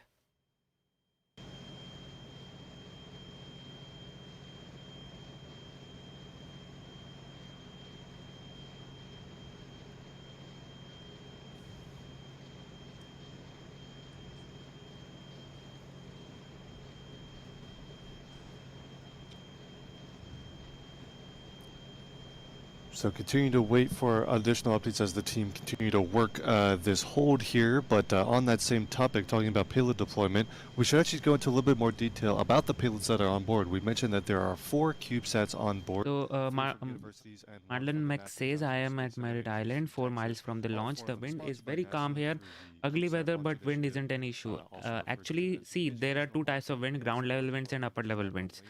Ground level winds may not be an issue, but our upper level winds may be an issue. So that's why they were they hold this launch. So yes, we need to wait for their simulations to give a proper answer, and then finally work with getting an updated T0.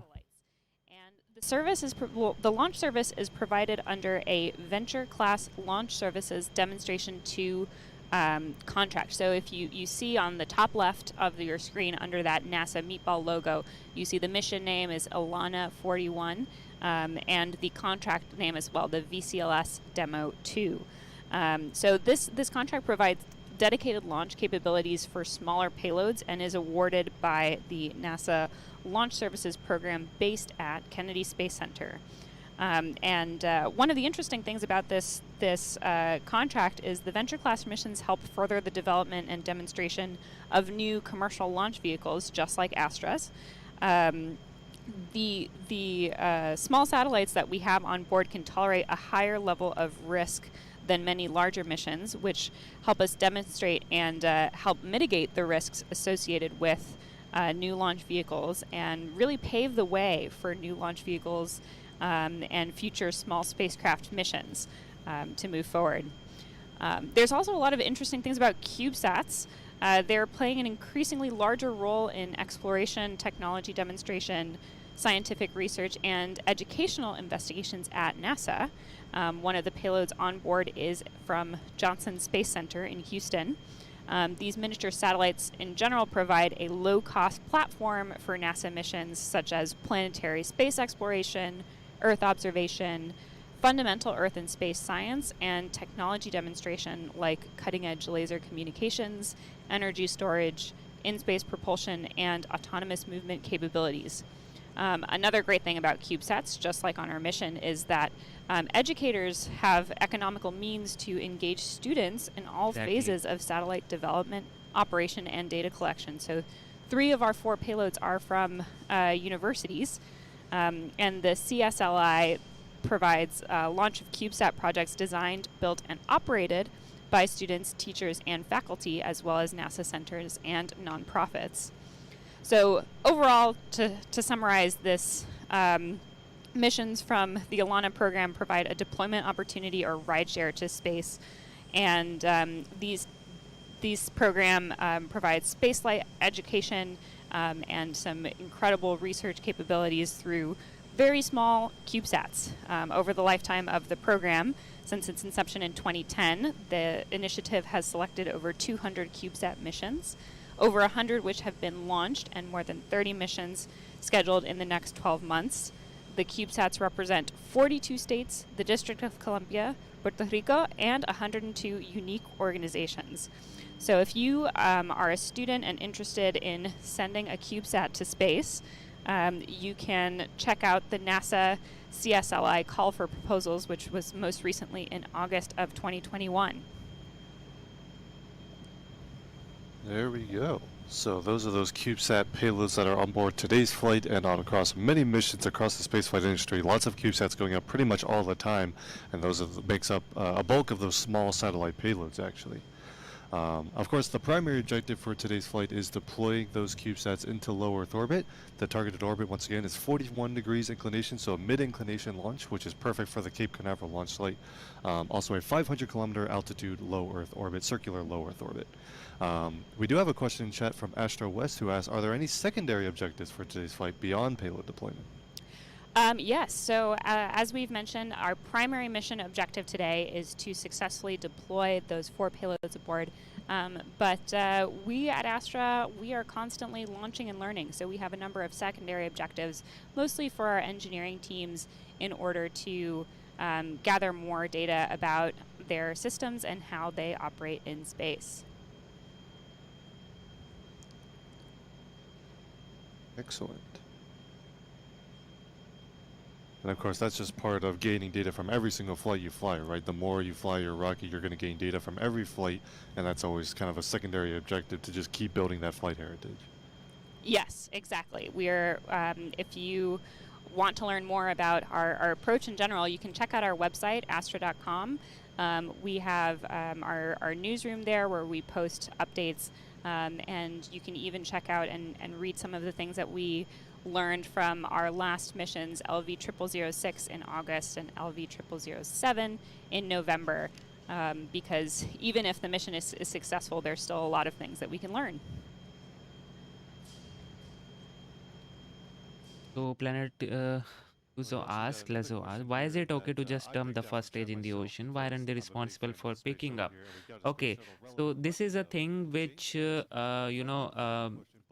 have come up many times, and first of all you need to understand why do they just throw the first stage and not recover it, because this is a very expensive hardware, but to just throw it away is very painful for all the rocket engineers out there also. So you need to understand it first of all. So why do they dump in the oceans? The simple answer is that first of all, the rocket burns up most of the time. It burns up in the atmosphere, so the rocket hardware is not usable. And second of all, it is not economically viable for the company to go out there and then pick it up and then just have basically have some scrap operations with it, because that stage won't be usable. Okay, so that's why they dump it. Now, the region in which they are dumping these stages is a very, you can say, uninhabitable region. There are not many, islands out there or something like that. So what happens? Those stages just sinks to the ocean floor, and there are many, many, many things in the ocean floor. And right now, the biggest problem is the plastic bags and all the trash which we dump into the ocean.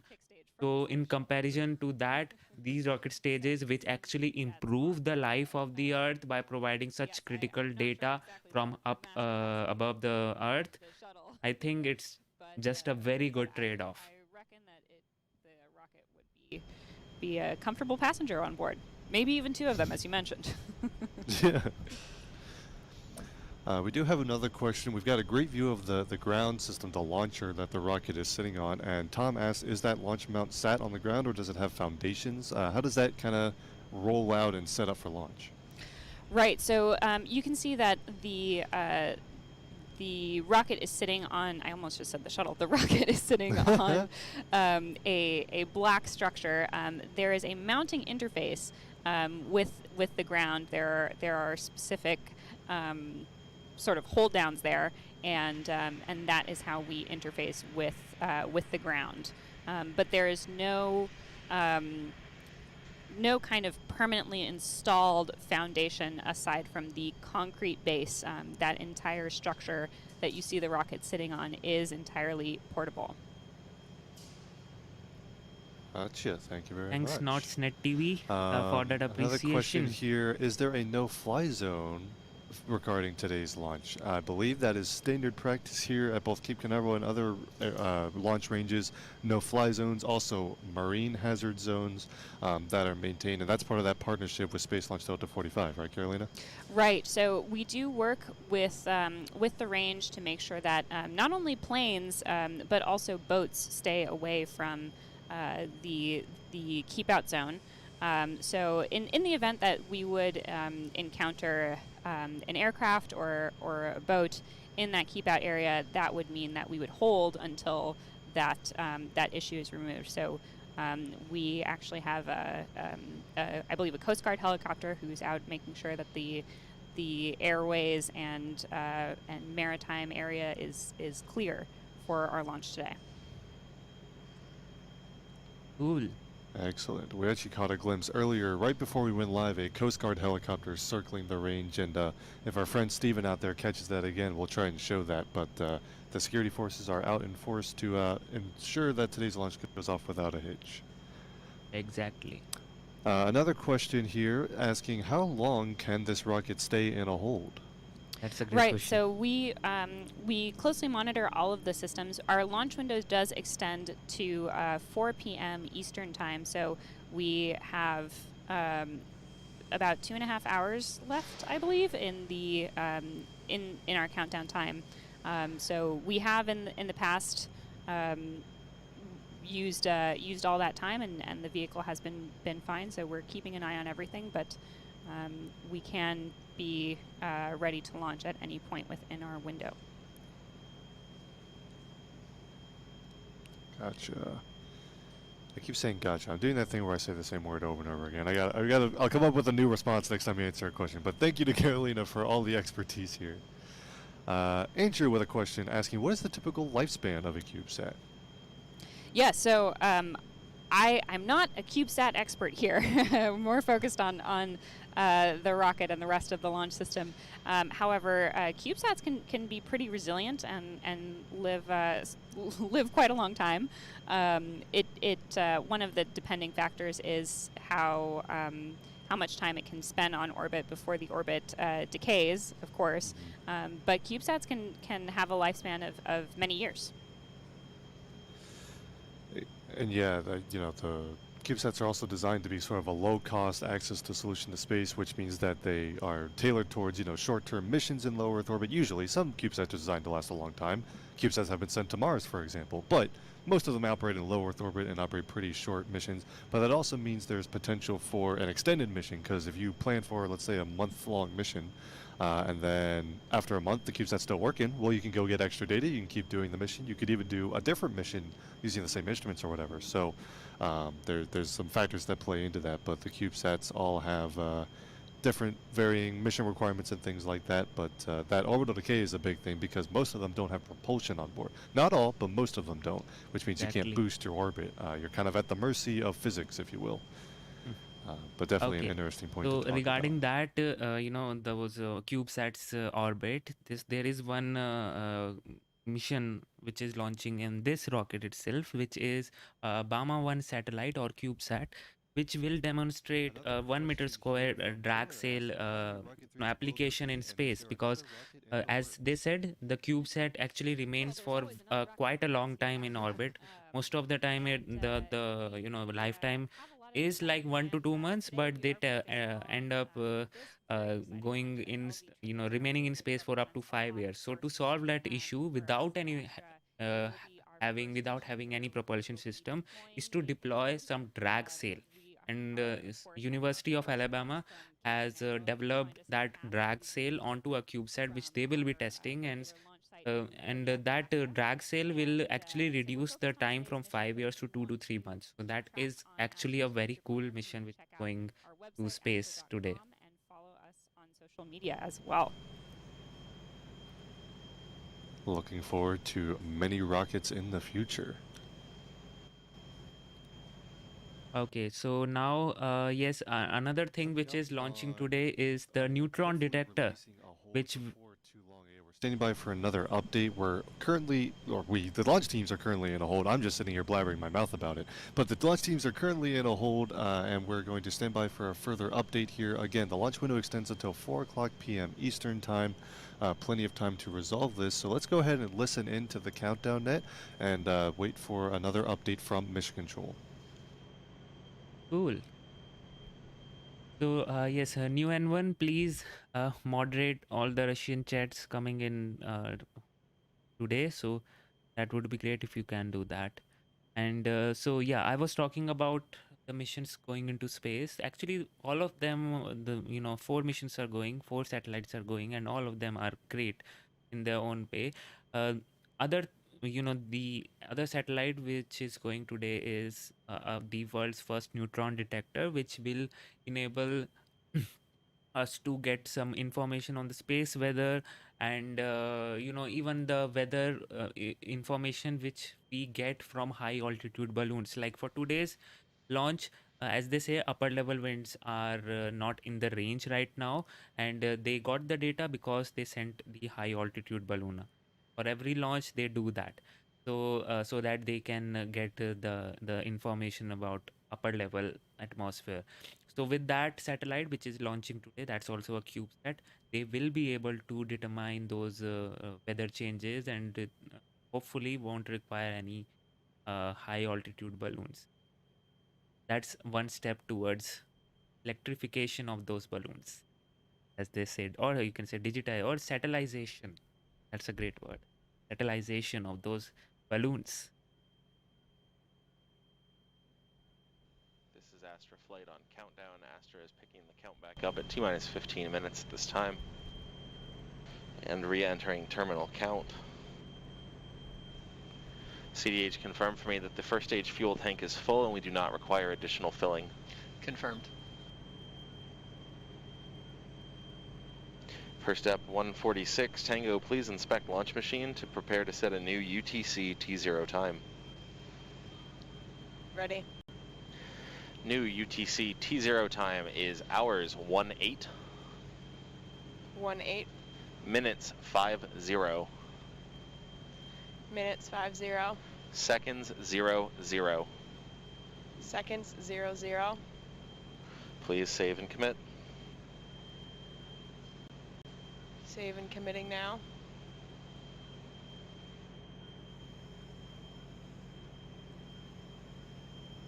Okay, and so as that's a you great. have just seen and heard, we have resumed our countdown, and we are just inside 14 minutes from our new T0 time, which is 10:50 a.m. Pacific time, 1:50 p.m. Eastern time. And the team is proceeding into the final steps of preparing the vehicle for launch, our terminal count. In just a few moments, we'll hear our go, no-go poll with our final preparations. And after that point, we will be in just a few minutes away from our T0. There you go, guys. Finally, we have entered the terminal countdown. The countdown has started up, picked up, and now we will be seeing this rocket go up into space. So sit back and enjoy the launch. We can go ahead and listen into the countdown as they work through some more procedures coming up on that go, no-go poll. Let's listen in. Activating AUX1 OV 201 first fill. AUX1 OV 401 fill. Deactivating AUX1 OV 401 fill. AUX1 OV 301 upper fill. Deactivating AUX1 OV 301 upper fill. In machine fuel 4 operate, toggle off first and full. Toggling off first. Toggling off full. Please deactivate fuel 4 operate. Deactivating fuel 4 operate. Fuel 3 supply. Deactivating fuel 3 supply. Fuel 1 FV 300 upper fill. Deactivating fuel 1 FV 300 upper fill. Fuel 1 FV 200 first fill. Deactivating fuel 1 FV 200 first fill. AV1 radios. Deactivating AV1 radios. And deactivate AV1 rocket support cart. Deactivating AV1 rocket support cart. Please confirm for me that the following machines are still enabled and running. 0 stop purging. Confirmed. AV1 manage polling. Confirmed.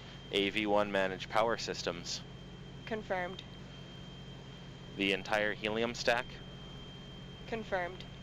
Please activate machine igniter 1 spark test. Activating igniter 1 spark test. VB1 first stage power.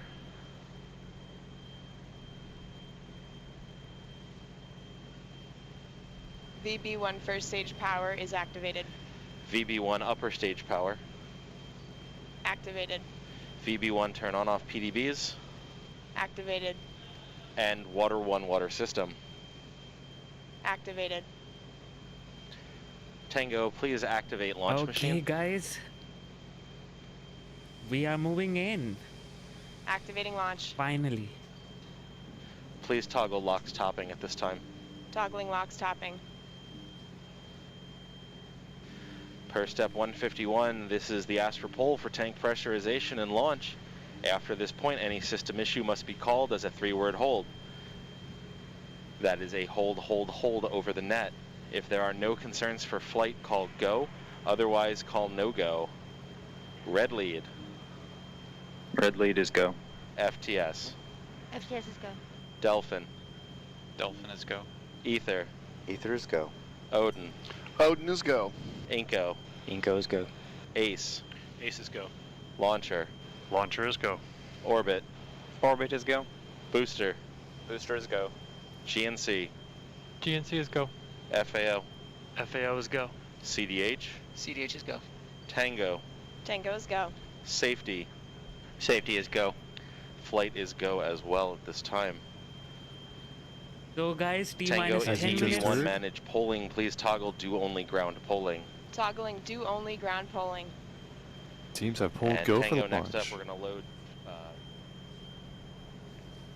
No, they are deactivating fuel, Nick, because they are actually deactivating fuel lines, means they will not be topping it off now. With the flight director there, but the fuel teams have tanks are pulled go full. for launch. 9.5 minutes to go for a target liftoff time of 1:50 p.m. Eastern time. Teams are going to be working through the rest of the terminal count here as all systems are go, including the range, weather, and the rocket itself. Carolina, how are you feeling over in Alameda? The anticipation is certainly building over here in our final minutes before launch. Why don't we give a brief update, or not an update, an overview of the mission timeline since we are now into the business end of the countdown. Yes. First things first. Yep, go ahead, Carolina. Sure. You can see the mission timeline up on your screen, and at T-minus 3 seconds, those 5 first-stage Delphin engines will ignite before our liftoff at T0. And then we will very quickly begin our pitch over maneuver at T+6 seconds. If all goes well, we'll reach max Q at about 1 minute and 10 seconds. That's the point of maximum aerodynamic pressure on the vehicle and a very significant milestone. And then in very quick succession, we have main engine cutoff, or MECO, fairing separation, and stage separation. And then just around 3 minutes and 5 seconds into flight, we have our upper stage ignition of our ether engine. And then ether will burn for about 5.5 minutes before second engine cutoff, or SECO. And finally, we will deploy our 4 payloads, our 4 CubeSat payloads at 8 minutes and 40 seconds after launch. And that will be a deployment sequence of a couple seconds between each satellite before CubeSats all deployed in quick succession, and we are hoping that we get there in just about, well, 8 minutes of countdown and then 8 minutes of flight to orbit, so about 16 minutes or so, hoping to be on orbit and delivering those payloads. That would be an awesome sight to see. Again, if you are just joining us, this is Astra's first launch carrying payloads, actual satellites, into low Earth orbit.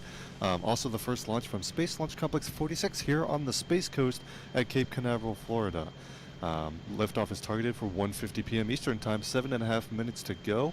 And you're listening to live coverage from NASA Spaceflight Thomas Burckhardt here at Cape Canaveral and Carolina Grossman at Astra's headquarters in Alameda, California. So guys, everything is looking good. T-minus 7 minutes until Let's go the ahead launch. and listen back into the countdown net as the teams go through their final points. Should also point out that boat in the background is not an issue. That is outside the exclusion zone. Just realized you might see that in the view. I promise. The range is green, I'm told. The rocket is actually flying a different direction, so all good here. But yeah, as the teams get through these final steps, let's go ahead and listen back into the countdown net. V1 manage polling, toggle do both ground and guidance. So guys, we are T-minus 6 minutes until the launch. Everything is looking good, and you know, we are go for the launch. That's it. And someone said, Robin says, I made a similar observation that they went ahead and launched at through the winds at 150 miles per hour. Surprised the crap out of me. Actually, that depends on rockets to rockets. Like, you know, sometimes those rockets are solid rockets, and those solid rockets are actually very, very, what should I say, the thrust to weight ratio is very high for those rockets. So they clear up those winds very quickly. And hence, they sometimes the high winds also don't matter to them. So guys, everything is looking good. Tango verified vehicle looks ready for launch aside from tank pressures. And I'm so happy it is launching finally. Rock, this is flight on countdown. Rock. Astra is looking for final range green and launch authorization for this morning. Range green. There you go, guys. The range is green, the weather is just holding heard up. the Cape Canaveral Space Force Station range has confirmed range is green for launch. And we are just in the terminal countdown. T-minus 5 minutes and 20 Tango seconds. in the launch machine, please toggle launch. Enabling launch. Let's keep our fingers Coming up crossed. about 5 minutes, Flight Director Chris Hoffman will give the final briefings ahead of the final business end of the countdown, and the rocket is, before too long, going to be taking over internal control of the countdown itself and getting towards liftoff. 5 minutes. Okay, it is happening, guys. I'm so excited right now because you will be seeing first time since 2019 you will be seeing some rocket launching from SLC-46, and first time now you will be seeing a small satellite being launched from a small satellite launcher being launched from Cape Canaveral. So how cool is that? Any 3-word hold call from here on out is an immediate abort regardless of source. Yes, that big vent at the base is what you expect. Actually, sometimes those are just they are clearing the pipelines. You know, we don't know how their pipelines are managed, so can't comment on that. So again, we are T-minus 4 minutes. Everything is good, and 4 minutes. There you go. All the investors. 4 minutes to go to the launch of the ELaNa 41 mission on Astra Rocket 3 LV0008. All the investors, all the rocket nerds, and all of the space enthusiasts. Here you are. We are T minus 3 minutes 40 seconds until you see your results. Rock, flight on countdown. Rock. Please verify the range is recording telemetry at this time. Verified. Thank you, sir. And a reminder to all Astra personnel, control room, if you require RF data, be prepared to switch over your Grafana sources at liftoff.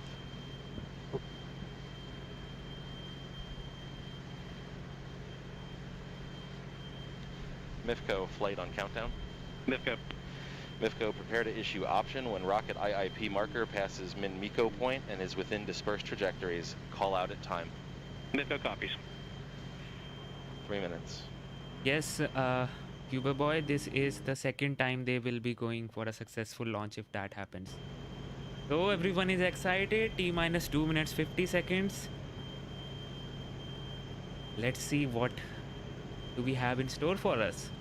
There's a great view of the Astra teams in Alameda watching today's launch. I'm so excited. 2.5 minutes to go. Again, just all of you joining in, let me just tell you that this is a two-stage rocket. The first stage has 5 Delphin engines running on RP1, or you can say kerosene and LOX as its FTS fuel. at this time, send master, enable, and watchdog on AFTU. And running on electric pump fed power cycle. The first, the upper stage is an ether engine, which is a simple pressure fed engine, which means they will just open the fuel valves and 2 minutes. fix it with the igniter, and the Now passing 2 minutes till launch. propellant will turn on. It will be Again, launching this is the 4 launch of the CubeSats, ELaNa 41 mission for NASA. and it will be going to 500 kilometer orbit, 41-degree inclination. So now we are T minus 1 minute 40 seconds, and I'm so excited.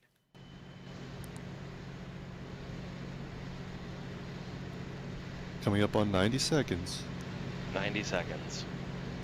I'm going to leave commentary in the hands of Carolina Grossman at Alameda's headquarters, and good luck and Godspeed to LV 0008.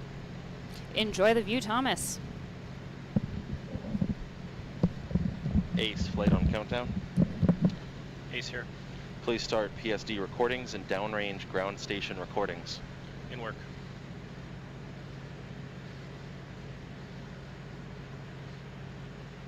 T minus 60 seconds, 60 guys. seconds. Vehicles on internals. This is happening. Okay, just sit back and relax and just enjoy the imagery and the scenery that this beautiful rocket will create, and enjoy the 45 launch. seconds. First stage tanks coming up to pressure.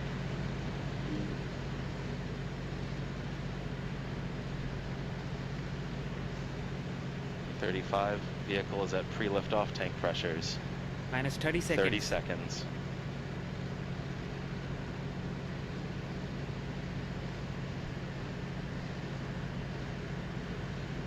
Minus 20, 19, 18, 17, 16, 15, 14, 13, 12, 11, 10, 10, 9, 8, 7, 6, 5, 4, 3.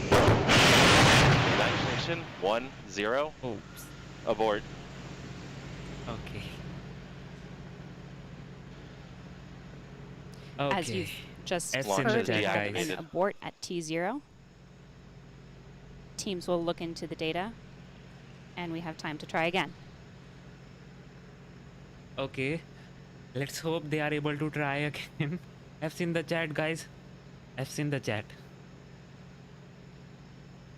Oh man.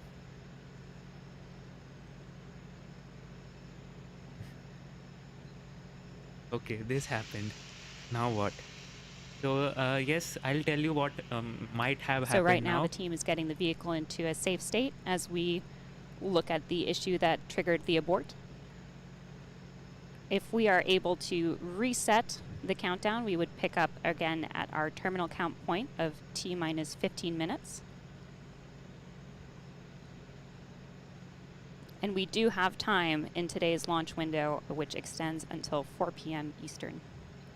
I have a very bad feeling though it won't see this rocket going up today at least, because when this is a hot fire abort, and usually hot fire abort requires a proper technical survey and review.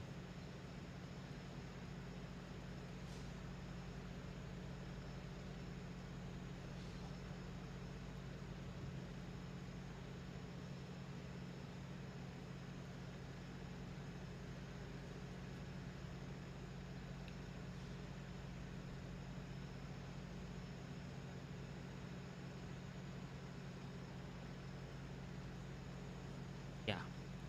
Okay, so guys, we were very excited for this one, but at the end, and if you have been following the rocket launches, you know these things happen. We build excitement, and at T-0 seconds, that excitement is killed, and sometimes usually this happens in rocket industry. So I'm at least is very used to these sensations, kind of, you can say.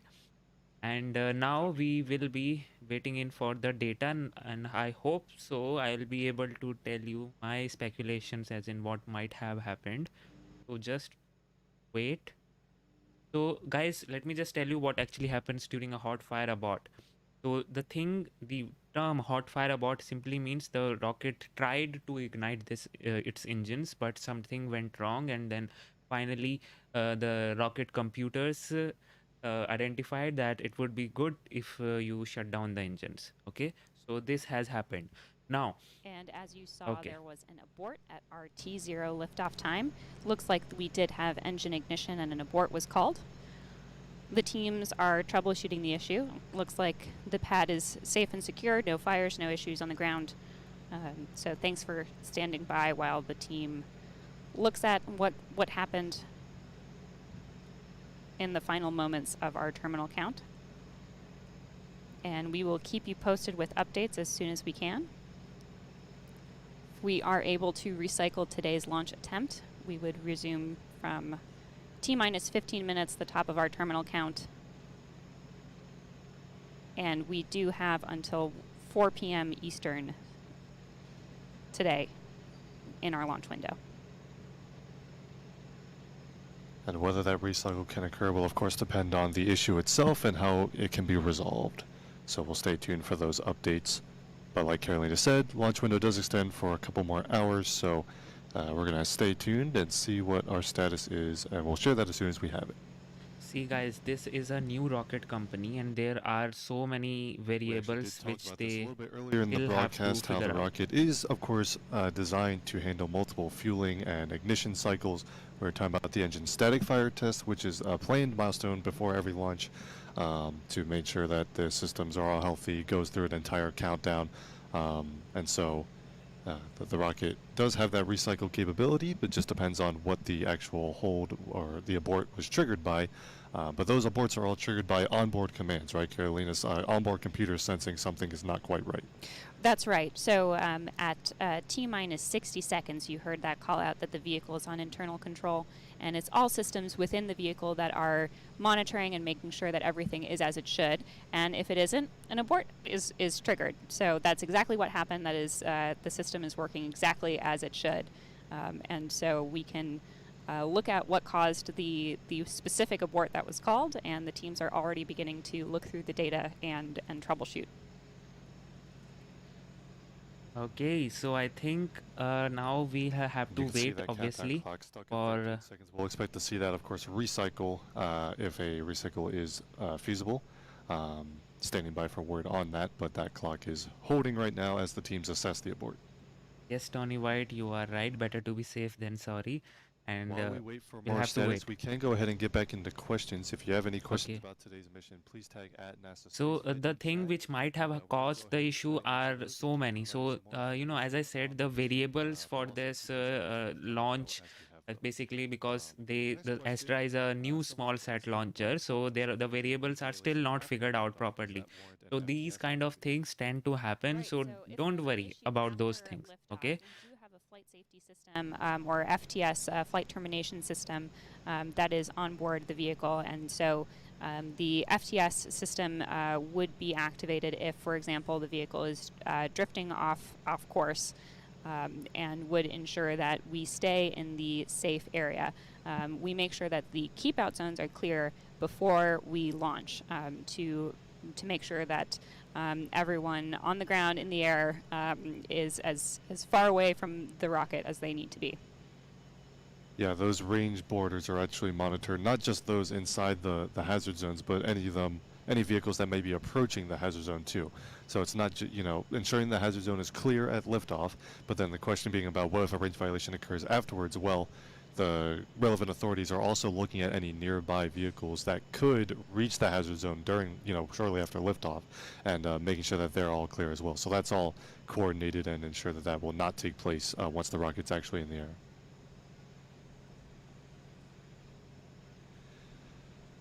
Okay, so yes. Another question here from Daniel asking, can Rocket 3 launch in the rain? Yeah, that's a great question. So there are lots of weather conditions that we keep in mind in order to ensure a safe and successful launch. A big one is lightning. There's a big lightning protection system around the rocket, which is so large you can't really even see it in the frame right now. We also keep an eye on winds. That was the reason for a hold earlier. But rain itself actually isn't that big of a problem. It's all of the typical bad weather effects that come along with rain, such as lightning and wind. No worries, guys. These kind of things happen, and they will surely recycle if that allows. If as they say, if it is feasible. And if it is not, they still have a launch window tomorrow. But again, tomorrow the weather is not good. Today the weather was like holding very perfectly, like only 10% chance of violating the weather conditions, and then 90% go. But tomorrow 80% chance of violating weather conditions. So that is a big problem. So hopefully we won't be even have a rocket launch tomorrow also, if that is the case. But guys, stay calm, because still it is sitting on the pad. The rocket is safe, and nothing has blown up. And Astra is a new rocket company, so let's support them and give them proper support so that they can just resolve this issue and fly again. The SpaceX, which is so successful today, had 3 consecutive failures, and then also after those 3 consecutive failures, they had some issues with the Falcon 9 rocket itself, because it actually exploded many a times. But again, they resolved everything, and now Falcon 9 is the most reliable rocket flying today. So that is how the rockets work. They fly again and again and again, and then they learn from those mistakes and identify those variables, and make corrections for that, and launch it. That's how the rocket becomes reliable, and that's why you need to launch so many times, so that you can actually identify all those variables, because for every rocket those variables are different, and it is very difficult to identify them on the ground. You need a proper flight data for that. So yes, as they acquire more and more data, you will see some improvements and reliability in the launcher. A few minutes before T0 time, so we vent to make sure that we can keep the vehicle safe and in a safe and stable state while it's on the ground, while the team is troubleshooting the issue that caused the abort right around T0.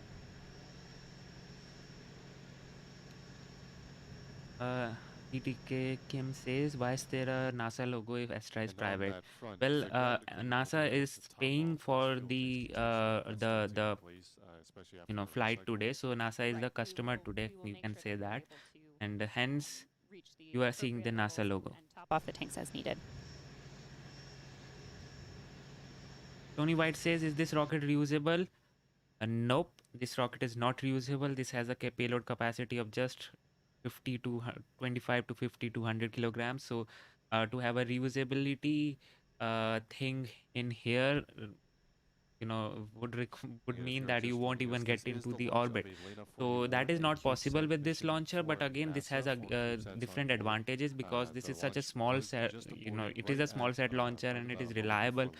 Kind of, you can say, once it will become reliable, so then you can call it as an Uber to space. So all the CubeSats which wait for months and years to acquire a rideshare mission will just have to book a ride on Astra for just $25,000 per kg. That's the cost per kg for this launcher. So um, those are the advantages. And as I said, for small set launchers, reusability is not economically viable.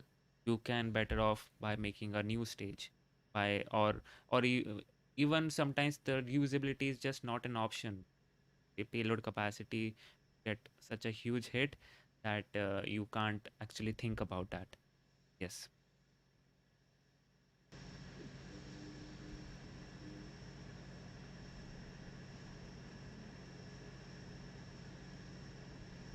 So we're still waiting for that data for them to. I think since they are taking so much of time, you might even see some recycle. But this is very very unique if that happens, because hot fire abort, no man, you don't get to see recycles within hot fire abort. So we'll have to wait and see. So those of who are just joining in, we had an hot fire abort at t minus 0 seconds or so, and which means the engine ignited, tried to ignite, but the onboard camera onboard computer sensed something not right and commanded the engines to shut down. So now the team is waiting and reading and reviewing the data which they have acquired to see what actually was the problem, and if they can just recycle it today by correcting that problem.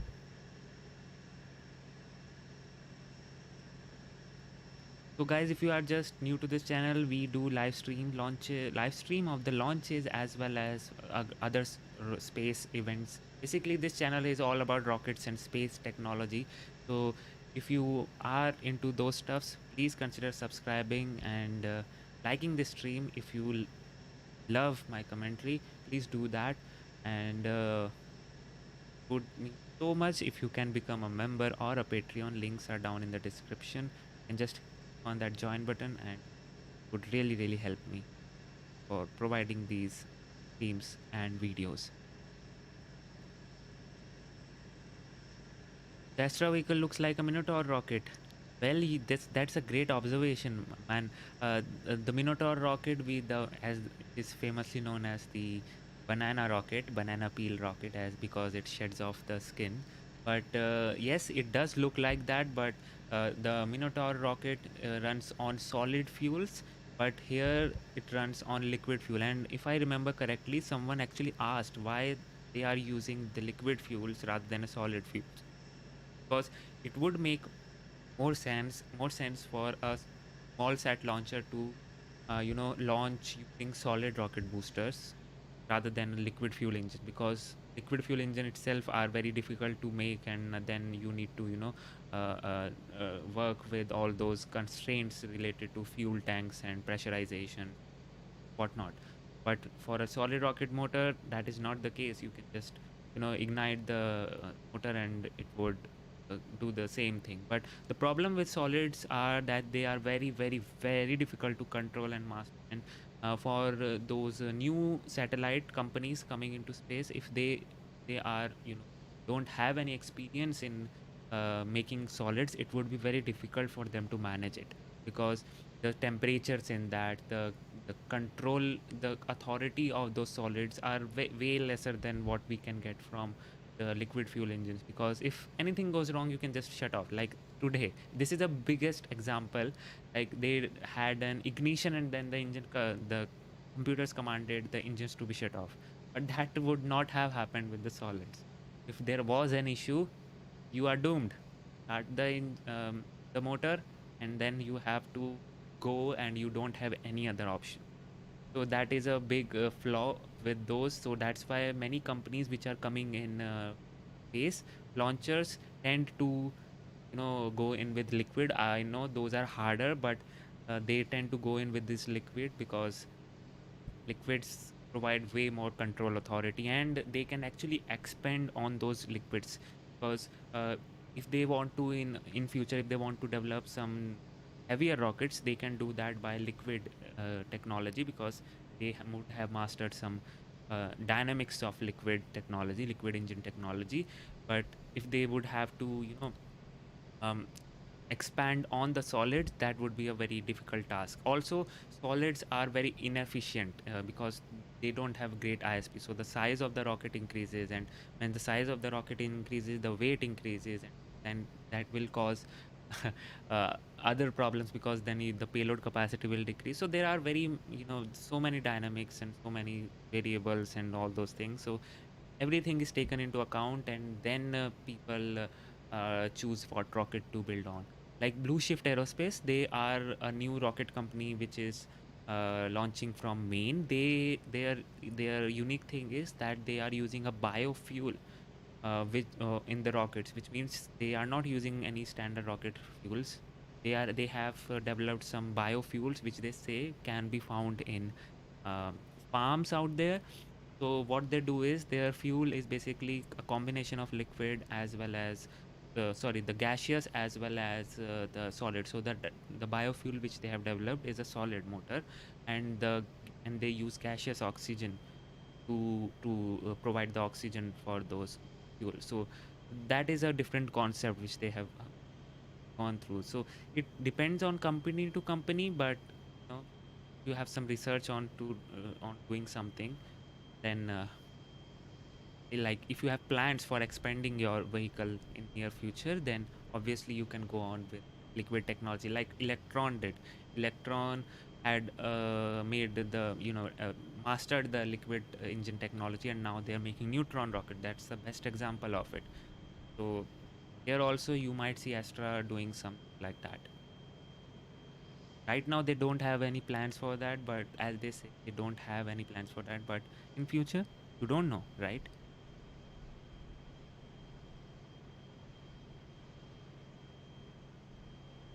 Is there enough water left? Yes, Peter, that's not a problem because as the fuel tanks are replenished, or you can say topped off from the fuel tanks in the ground, water is also stored somewhere, so don't worry.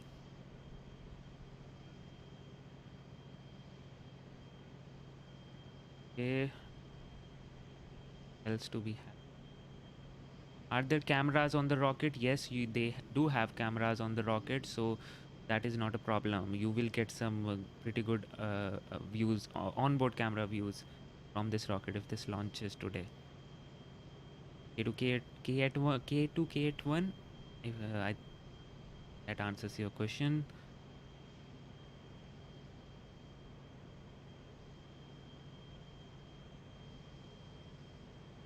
If anybody loves KSP here, Erin asks, well, I am a big fan of KSP and Kerbal Space Program, and the reason why I'm sitting here and able to spread the knowledge and awareness, and I just love rocket science and space is because of KSP, because I was able to I actually learned about rocket science. I was able to apply that in KSP. So that is my go through go to I should say go to thing for any space fan who wants to or a rocket fan who wants to explore this field.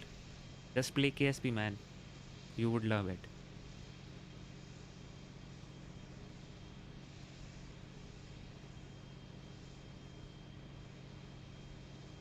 And right now the KSP actually tweeted one thing out from their official Twitter handle that someone actually made Kerbal Space Program inside Kerbal Space Program.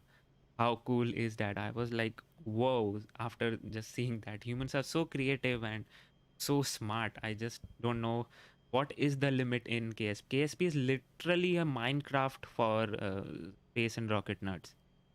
You can do so many things in KSP, similar to what we can do in Minecraft.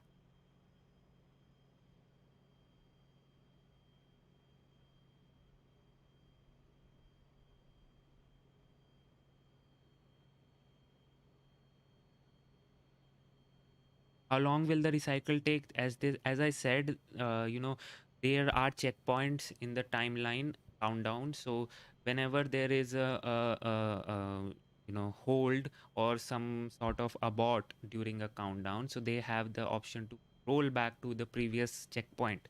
There are certain checkpoints in the countdown checklist as this. So we'll have to wait. Right now, people are saying, and the mission control is saying that we will be seeing T minus 15 minutes if the rocket launches today. So right now, the team is reviewing the data and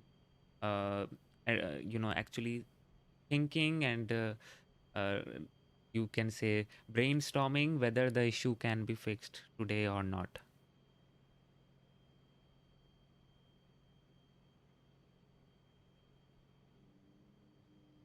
Exactly, American freedom. If it was a solid rocket, there was no option of shutting it down. So it would have just flown off into space, or maybe just blown off. There was an issue.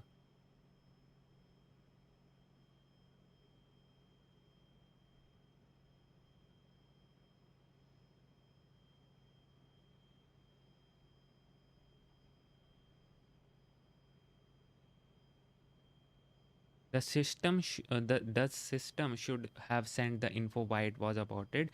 See, the onboard computers, when they find something is out of range, they just simply signal the engines to shut down. Now, the data is provided to the mission controls team, just the raw data, and now the work of the mission control team is to analyze that raw data, where the what actually went out of range, which triggered the response, and now what could have caused that issue, and then they deep dive into more data which would have caused that issue, and then finally try to figure out what was the actual cause. So that's how the things work. Right now the teams are doing that.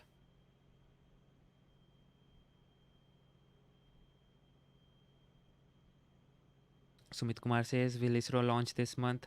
Hopefully, yes. We have a NOTAM out, but we still don't have any official announcement. So you can expect the official announcement like from a week or so before the launch. So let's hope that happens. So I don't think so that is happening on Valentine's Day. It was supposed to happen on Valentine's Day, but I don't think now.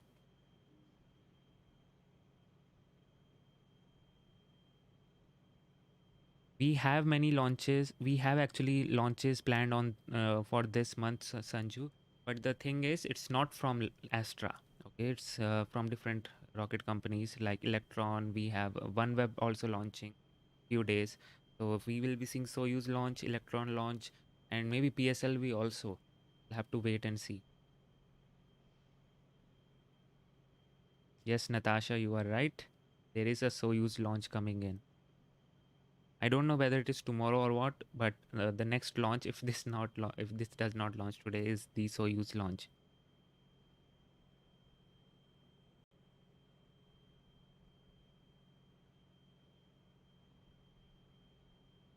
So guys, if you like if you love the stream, please give it a thumbs up and share it with your friends, and hopefully hit that subscribe button also, right? It would really help.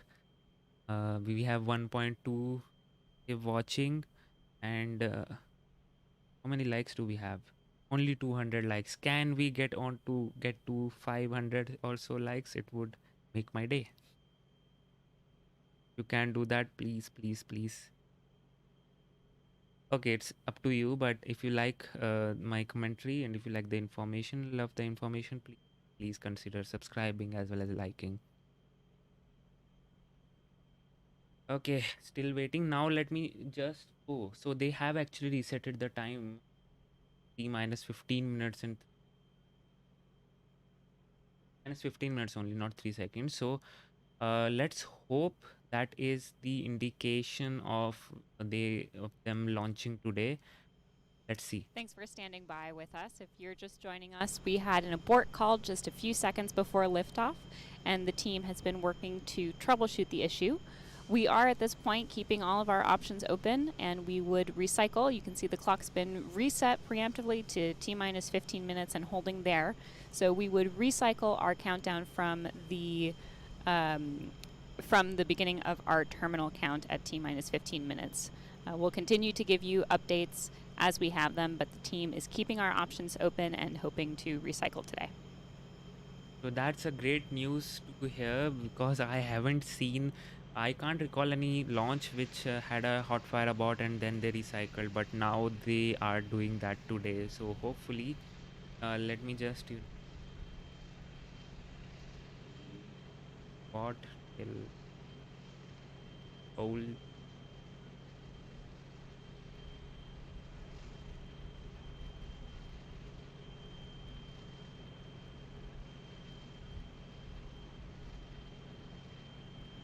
Done.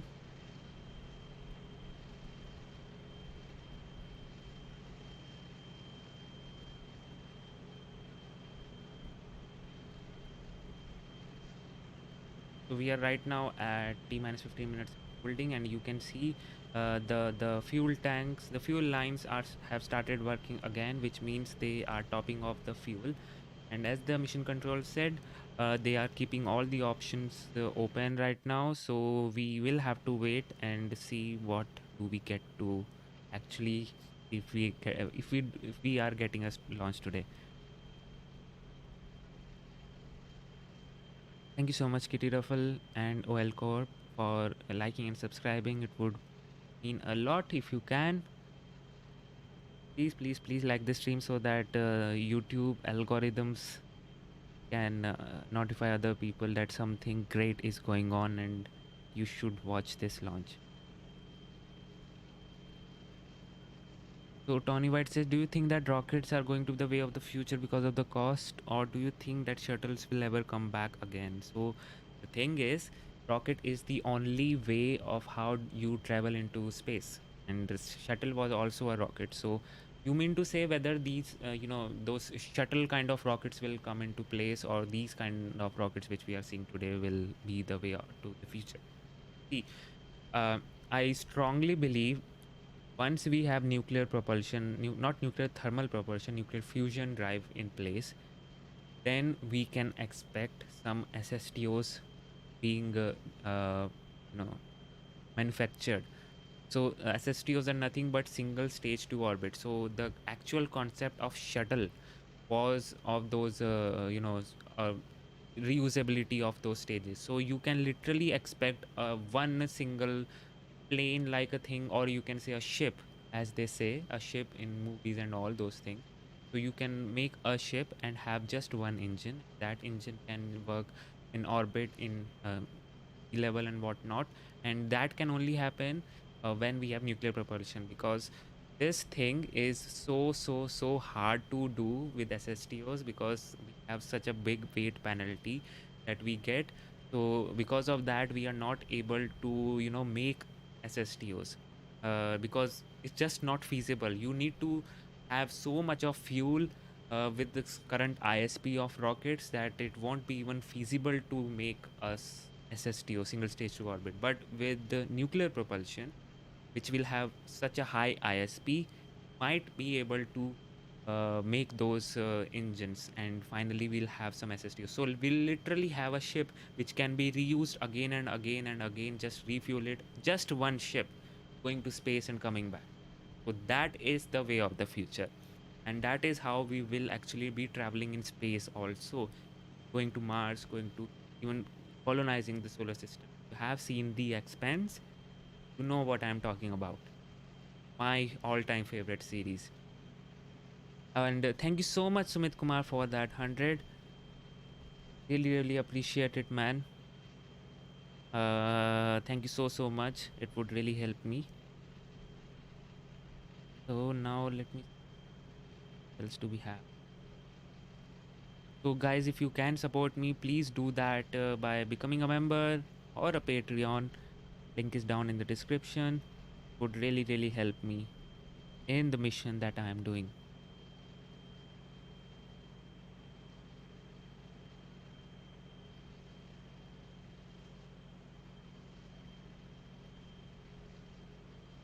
Okay, so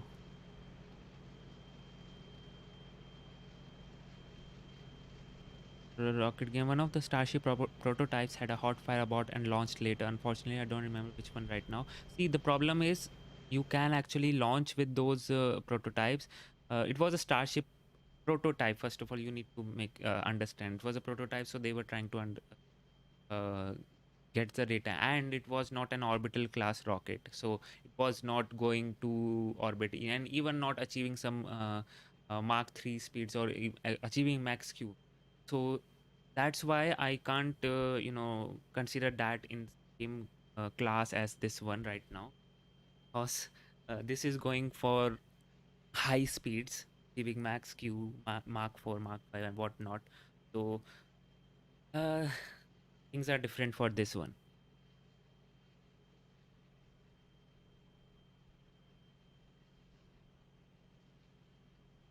Yes, trading videos cooling कर रहा है because it requires.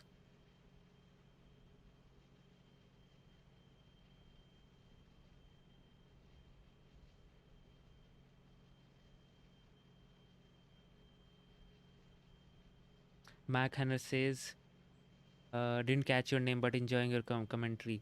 So rocket gyan actually means rocket means rocket. Gyan is a Sanskrit word which means knowledge. So it literally translates to rocket knowledge. So I hope that answers your question. And yes, Xtalk got that right.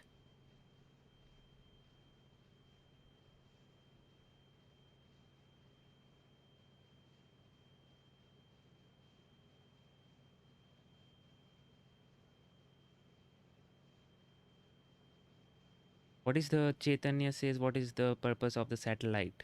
Well, there are multiple payloads going to space, and all of those have actually. Let's discuss some things about satellite also. So these the satellites which are going to space. There are 4 payloads going to space, and those payloads are very interesting.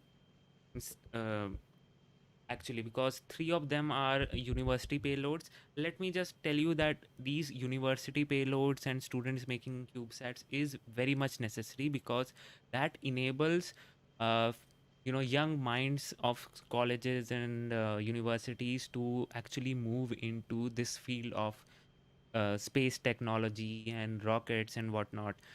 This is actually very necessary, and I'm glad that NASA is doing that, and I hope that many all those spacefaring nations which have rockets do this thing, because this is very much necessary.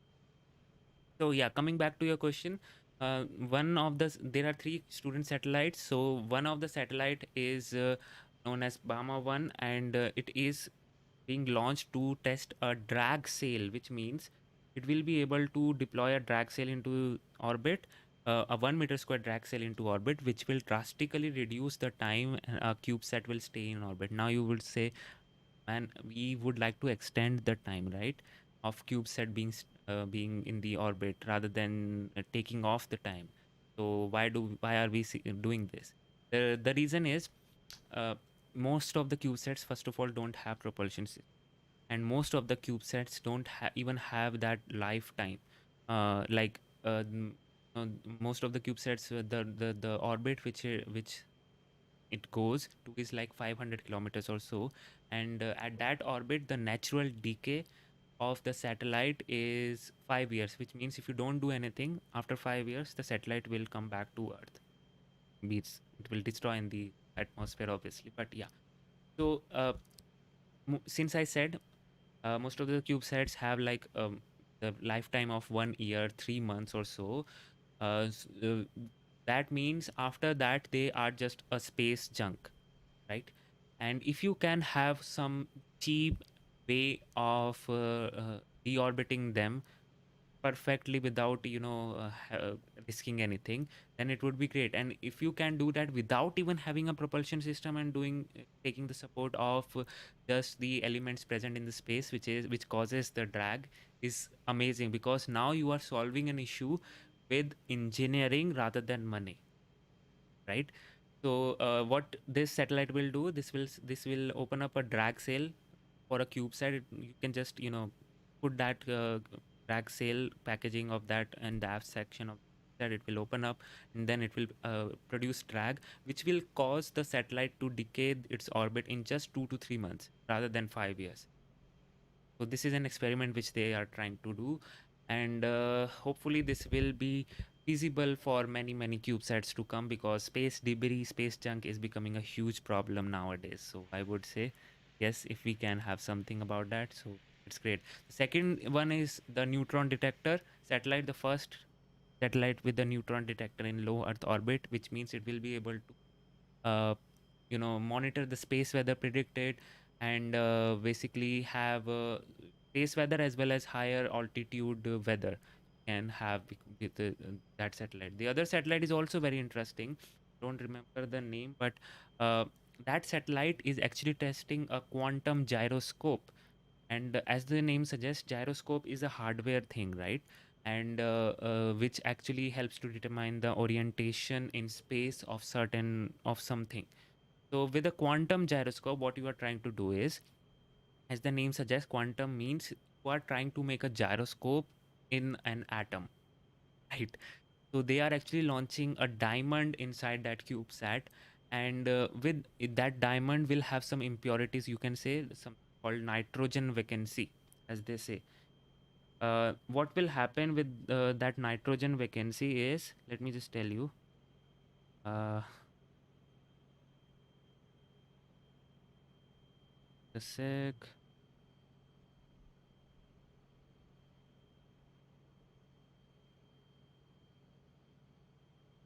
So yeah, the nitrogen vacancy, as I said, nitrogen vacancy centers in diamonds are point defects where a carbon atom is substituted by a nitrogen atom with another neighboring carbon atom missing in the structure of a diamond, which means you can actually, because of that, you can detect these anomaly in diamonds with the help of magnetic field and laser, which can this nitrogen vacancy center has measurable quantum properties, which makes it possible to form a gyroscope and measure angular momentum. So literally you are using the quantum properties to make a gyroscope, which is so cool. This is the third satellite which is going. This is again our university satellite. Then the fourth one is from the NASA, that is testing some critical communication systems and whatnot. That satellite is actually a prototype satellite, which means they will be testing some communication systems, some high-speed computers, and all those things, which can be then, if they prove to be all right, which can then be expanded for future use for future missions. Basically, this is all about payloads and everything.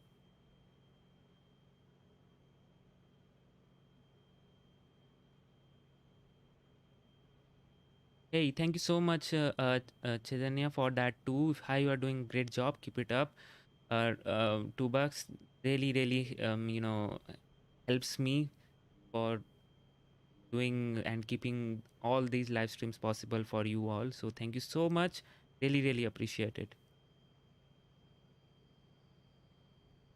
Okay.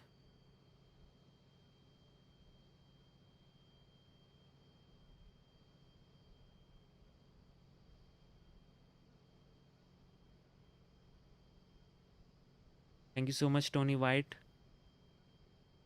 It really means a lot.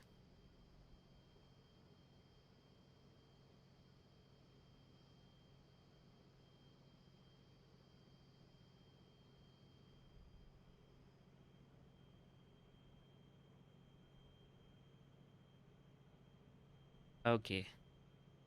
So let me just dig in some sources and find out whether we are going to have a launch today. Let me just see, or if we have any other update, I'll tell you.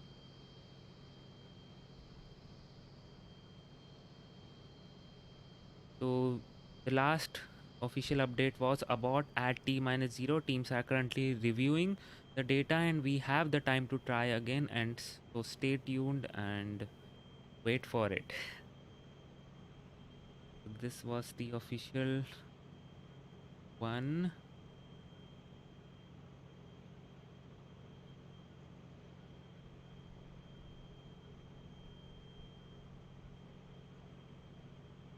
So Chris Kemp, actually the CEO of this Astra, is said Abort right after all engines successfully ignited. Team is reviewing the data. So that means there was no problem with the engines. Can we say that? The ignition, no, we can't say not problems with it, but we can say the ignition was successful. All the engines ignited perfectly, but what after? Because ignition sequence is one thing and engines running after ignition is other. Those are two different things. Has to happen properly. Yep. Can say the ignition work perfectly, but not.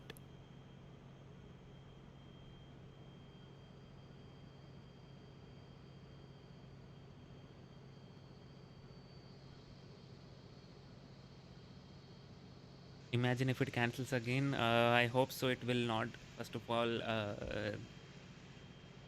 you can see the topping off operation at this rocket has begun. So let's not keep our hopes high, but let's be optimistic that this will launch today. Because hot fire abort is not a good thing to have rocket launch. Oh yep. And let me tell you guys again, repeating this fact, we have a backup launch window tomorrow if it does not launch today. But the problem with the backup launch window is we have 80% probability of violating weather conditions, which means to just 20% go for the launch, which is again not good.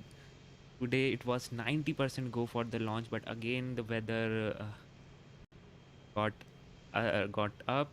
But we were trying to launch, they were trying to launch, and they literally launched it, but something happened in the rocket and now it is sitting on the pad. Hopefully we would see some recycle today and launch today.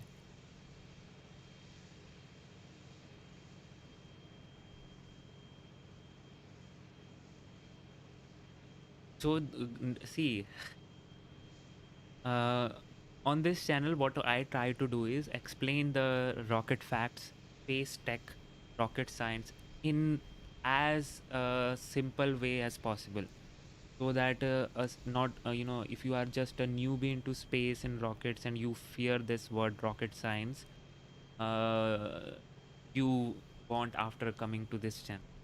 Because I have so many subscribers in here, and I think many would agree with me also who regularly follow me, that they were not interested initially in rockets space, but when they found this channel they got hooked up to rockets and space and what. So my goal for this channel is to spread awareness and spread basically knowledge about rockets in space and how beautiful they are. And it's not a thing to get to be fear of. You can just enjoy this beautiful and majestic scenery it creates when it lifts off, or space tech also, like such a beautiful, when you deep dive into how actually the satellite works and how geniusly scientists have actually solved the problems, then you would see, wow, this is also possible. I try to break those things out for you all. So yes, that's what I do, and if you think you are that person, just hit that subscribe button and you would not regret it. Want to support me? Please become a member. It really, really helps me. Certainly helps me. Okay.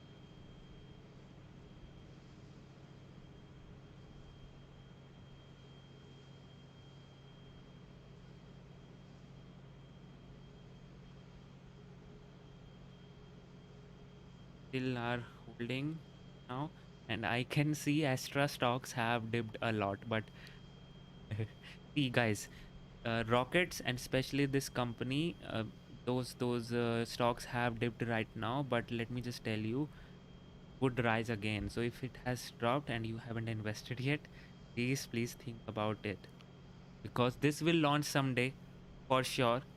It has not been read, and they have already displayed their orbital capability, so they know how to go into the orbits. So it will certainly rise once it launches, hopefully. I am not so genius in stocks and all, but I can tell you about this rocket that it will launch. Now you can decide.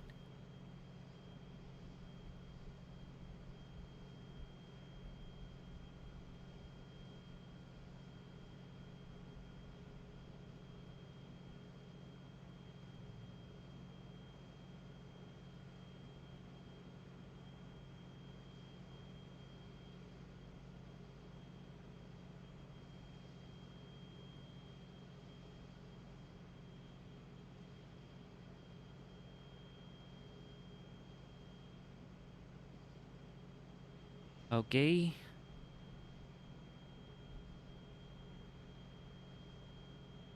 Do you have any other update? And if you have any thing to ask or add, please feel free to do.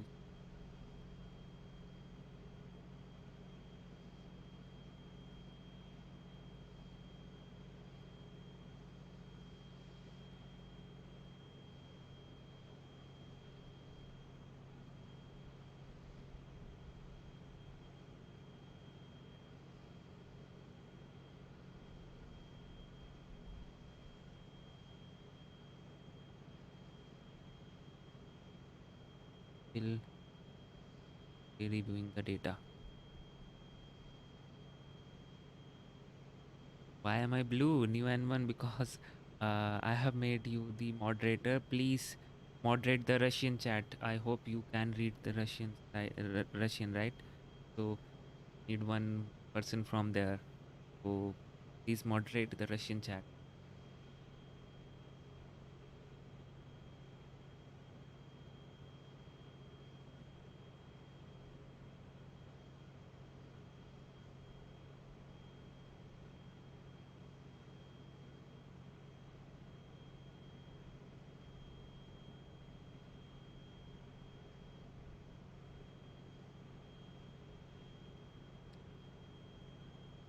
Hey, nope.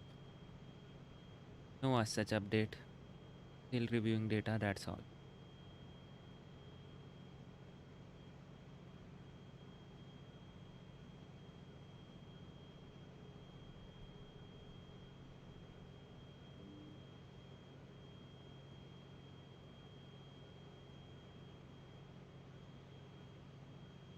This the Tony Brooks says, is this the one they are sending with a dummy payload? They have already done that with last launch, which was a successful one.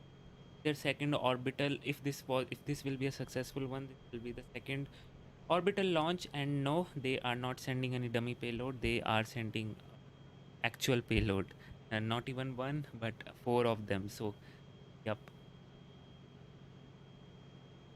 Any update on the launch status, Frozen Flame? As I said, right now, whatever is written in the red is the same thing. The teams is reviewing the data. They're trying to see if they can again recycle and launch. See, hot fire abort is a very bad thing for a rocket in case of recycle. Not like that that rocket will not be able to launch or something like that, but you want to recycle, then it becomes problematic problem. So i'm I'm not keeping my hopes high, but still I'm optimistic, because this is a very unique rocket in the sense when we got to see the LV006 launch. It rather than going up, it went sideways and still managed to go up. So this is a very you can say a naughty guy in the rocket family. So you can expect some different things happening with this rocket. So let's see.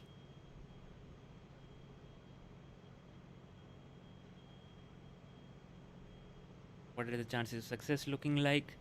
Still not so high, I would say, but I am hopeful because rocket business, success chances are determined by the number of launches and successful launches basically. And right now they only had one, so we'll have to wait and see how things will unfold.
No, I have not invested in I guess I can't if I want also. I haven't gone down the roads of investment till now. And thanks for standing by. If you are just joining us or waiting along with us, we had an abort right around T0 of our launch attempt. The team has spent the last approximately 45 minutes looking through the issue, and we are doing some final tests to see if we will be able to attempt to recycle today's launch attempt.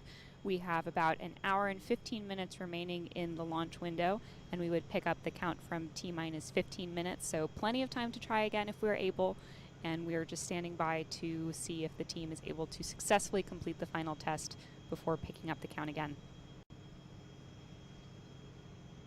Okay, so there's your update. Anyone was wondering how come no updates yet? Martin, got your update. Teams are, I think they have identified the problem now. The statement actually felt like they have identified the problem and they even had done the steps to resolve the problem. Now they are waiting for those simulation and testing to take place. And the result of those would determine whether they would recycle or not. So let's see. We should be able to launch today, but again, let's see.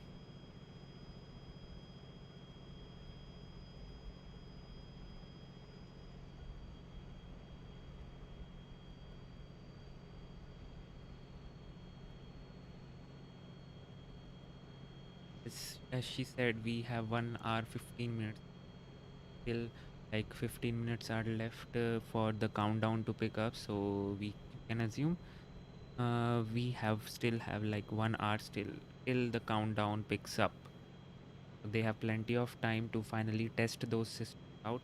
They feel like they have resolved the issue, pick up the countdown. And Astra is a company which I have seen in past launches also, where you can expect the unexpected. So let's see if we can have a successful launch after a hot fire abort. What are those green tanks and why are they close to the pad? Where are those green tanks? Any?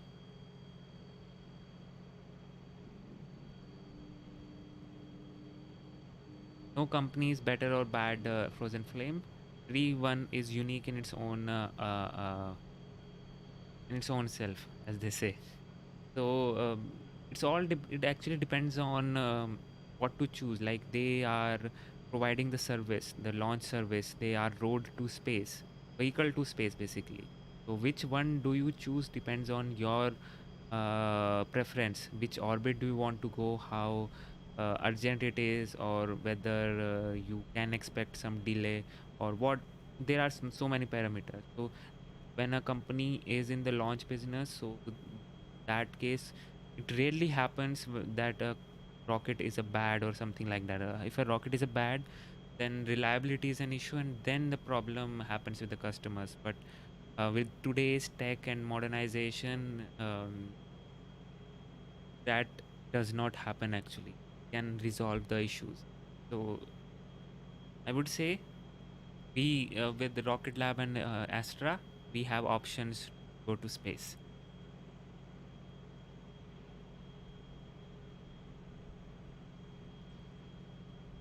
Yes, exactly. Rocket Lab has far more experience. So if you factor in that reliability, if you want that reliability factor to be your biggest requirement, so then you can choose Electron.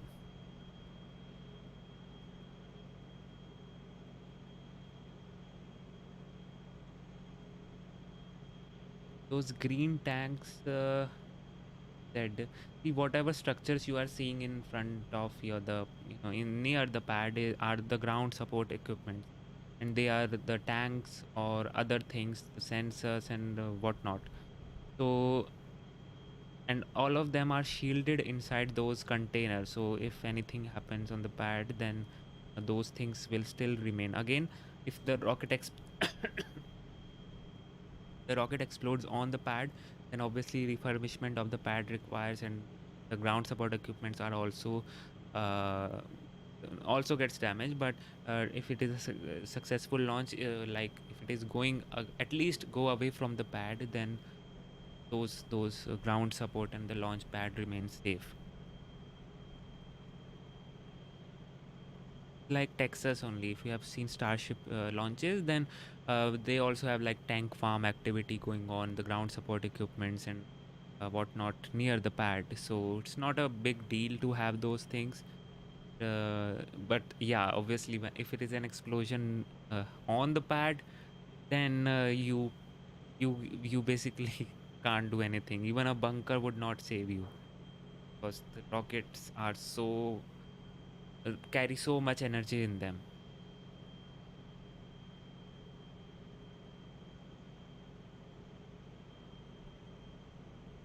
No, Sanju, they did not say why it was aborted. We only have the update that this rocket had a successful ignition. That's it. No, as such, no, this thing. So yeah, still waiting. And as the latest update signified, I think so. That meant we could see the launch today. They have resolved the issue, hopefully. Now they are just testing whether this all the whatever resolution they have applied, whether it works or not. How will you compare SSLV to Astra's rocket? See, they are the same class of the rocket, but I would be able to better compare both of them if we have the proper if I first of all see SSLV fly. First of all, that is one requirement. Other is if I have proper sheet of the specs of the rocket. Still, right now SSLV wins because of its payload capacity. Um, they this one has like 50 to 100 kilograms. SSLV 500 kilograms to low Earth orbit. So yeah, in case of capacity, but that wins. But again, have to wait and see how that rocket will turn out to be.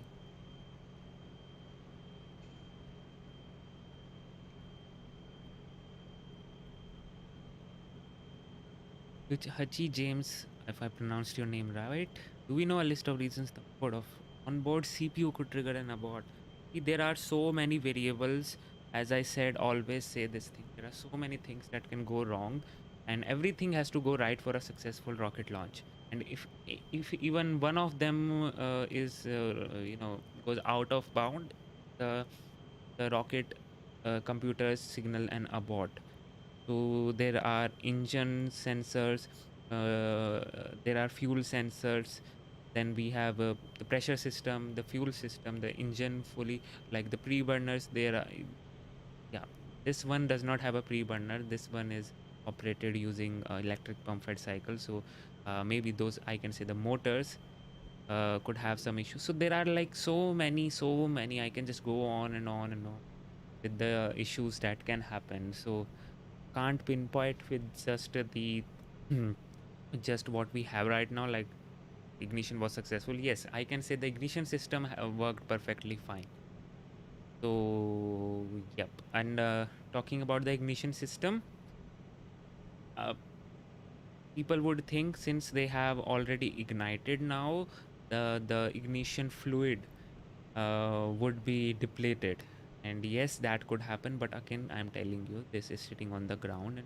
And this rocket, Astra rocket, is made in such a way that most of the equipments which are needed to start a rocket or to fly a rocket are um, available on the ground rather than the rocket. So this igniter fluid comes from the ground. It is not stored in the rocket, so that the weight can be saved.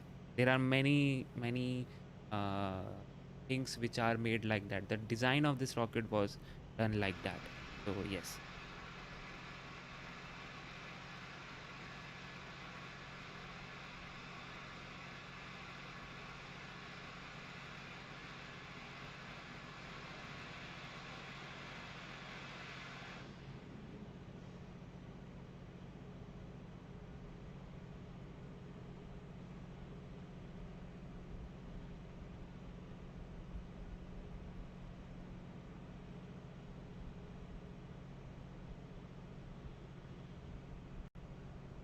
Rockets are the only means of travels to other worlds, other planets, whatnot. So the thing which you see on the ground right now is the only way to travel to other places. So like for traveling to different uh, places here on Earth, we can use different modes of transportation, right? We can use seaways. We are going through a land, we can use a car, we can use a bike, we can use a truck. So many things are available. But when you want to go to a different world, different planet, you only have one mode of transportation, and that is rockets. So expect rockets.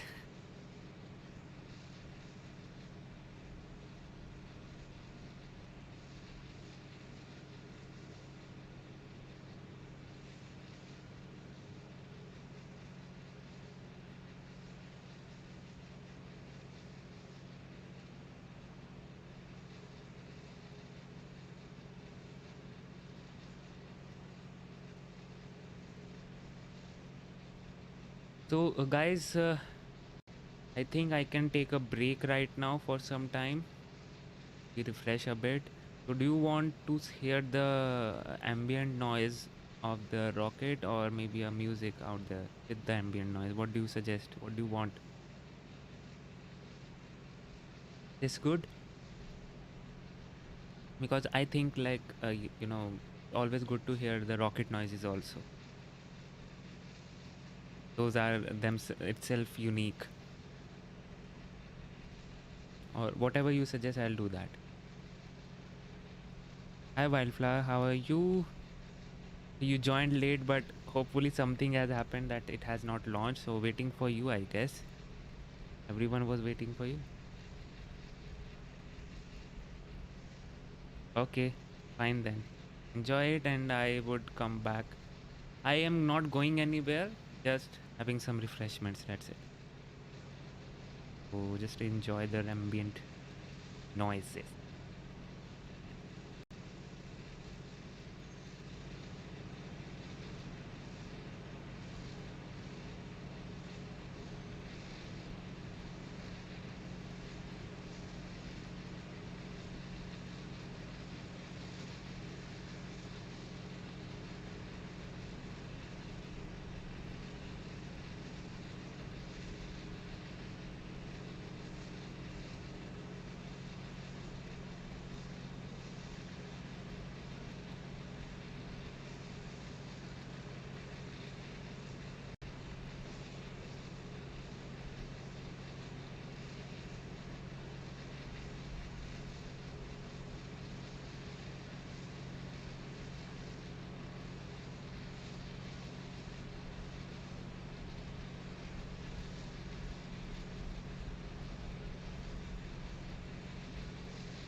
Hey guys, I'm back.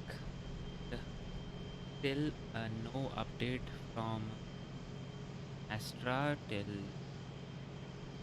how we will get to, is in we are getting for a launch for or not. We'll have to wait some more time. But the rocket activity suggests that now they are not topping it off. They have not even get into a terminal countdown, so we'll have to wait and see how things change.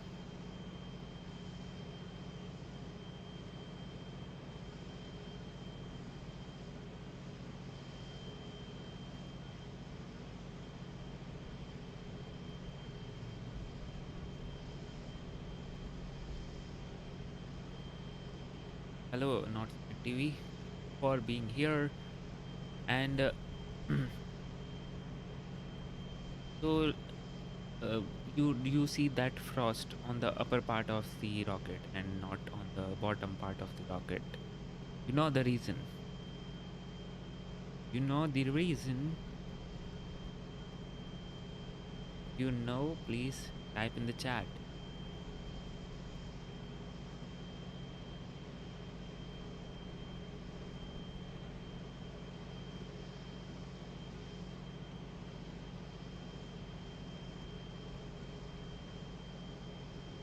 Ice in pump. Okay. John says ice in pump.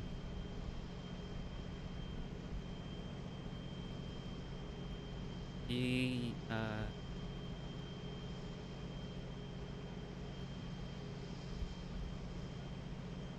not actually ice out there. Those liquid oxygen is very hard to full oxygen is very hard to liquefy, so they're just venting out some. Yep. Okay, so this the reason why you have the reason why you have this ice frosting out there because of simple condensation of water vapor. Now why did that happen? Because the tank which is holding something is causing that concentration and condensation, and that tank is holding liquid oxygen. That liquid oxygen is at minus 180 degrees. So that is the reason why is it yes, super cool fuel. Thank you, David, for that answer. But yes, that is the reason. But now tell me, why do we have a liquid oxygen tank above the structure of the first stage and not below? Have you ever wondered that? Because this is the same scenario is with the Falcon 9 also, Atlas 5 also, every rocket, Soyuz also even. Why is it so that the liquid oxygen tank is above and the fuel tank is below?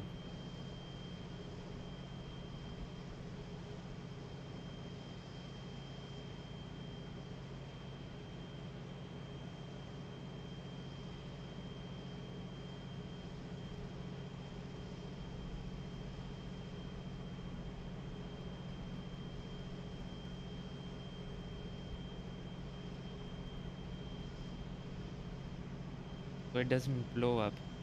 You Jughead says, okay, that's a good answer.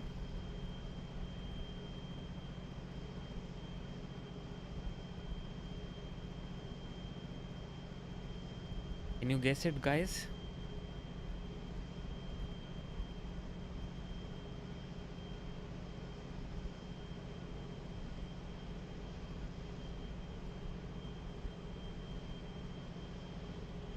The wildflower says oxygen is colder, cold seeps down, cooling fuel below. Not exactly the reason. The cooling thing, that the cool thing flows down is only applicable in atmosphere, in gases basically. So, and the thing which we are dealing with is with a liquid oxygen, the liquid state. So that won't apply here. When the fuel is out, you drop that part.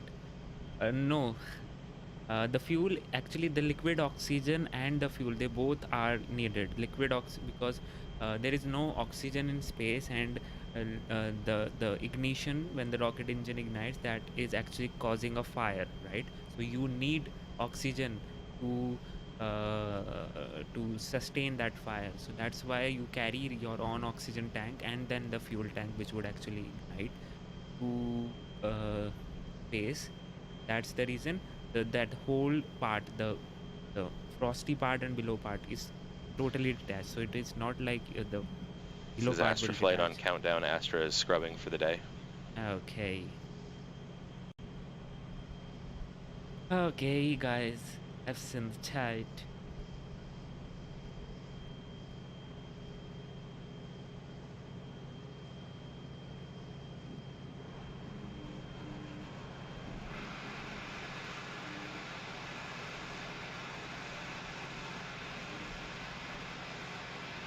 Yes, it's a scrub for the day, but let me just tell you the answer for that. So the reason why you see the liquid oxygen tank always above and the fuel tank below is because the density of the RP1 or kerosene fuel is more than the liquid oxygen, and that means you can make the rocket bottom heavy, and you always want your rocket to be bottom heavy so that it can be more stable. So simply, so yeah, you want your rocket to be bottom heavy, and fuel density is more. Yep. Now, yes, the reason finally we have the update that the Astra is scrubbing for today. We still have to wait for the reason, if we have any update, as in what caused the scrub. And as I told you, it was a hot fire abort, and that the resumption rarely happens with the hot fire abort. So and that's what you just saw. So the Astra has scrubbed for today, and yes, they have a backup launch window tomorrow, but right now tomorrow is 80% no go for the launch. Oh wow, see those structures, the ground support equipments is venting off now. You do see that? That is great. Now I think that means, what does that mean?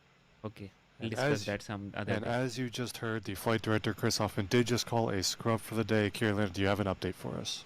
Yes, unfortunately, the abort that was around our T0 time is a minor telemetry issue that the team needs to work to resolve. So, unfortunately, we need to stand down from today's launch attempt. Thank you so much for sticking with us, and you can follow us on Twitter at Astra to hear the latest updates on our next launch attempt.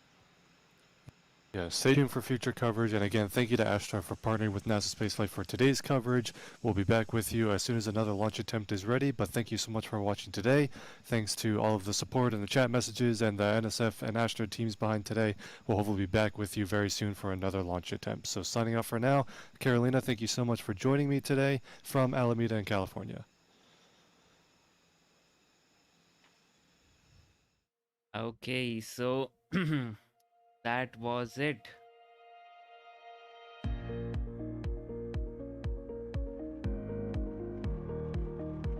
Buddy, I'm still here.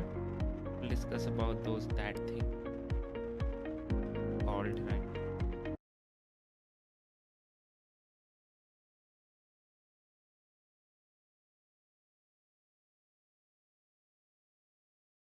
So yes, they add Astra is scrubbing for the day.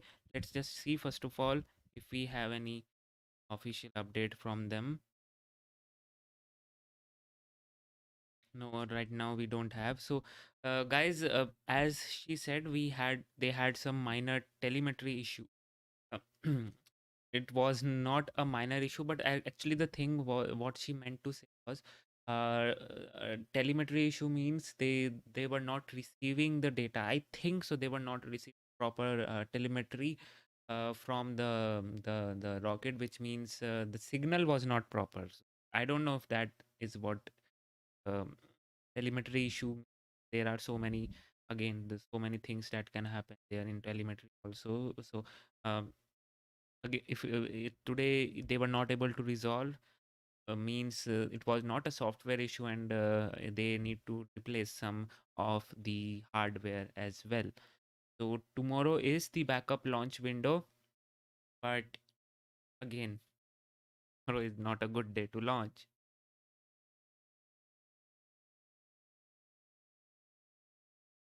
Whoa. Although lunar roving vehicle wasn't brought along until Apollo 15, the Apollo 14 had the modular and transporter met a two-wheeled hand-pulled cart used as a mobile workbench. Trail marks from this met can be seen in this photo. This looks so cool. The moon is adorable.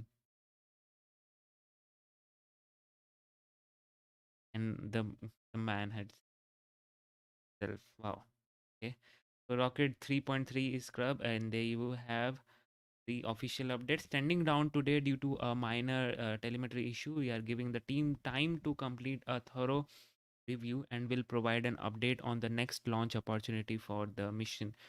So as they said, they have a minor telemetry issue, which and they want the team to thoroughly go through each and everything. So that would require time, and hopefully we will get to see something. I am thinking now you will see a launch not tomorrow but day after tomorrow. Tomorrow is a backup window, but again,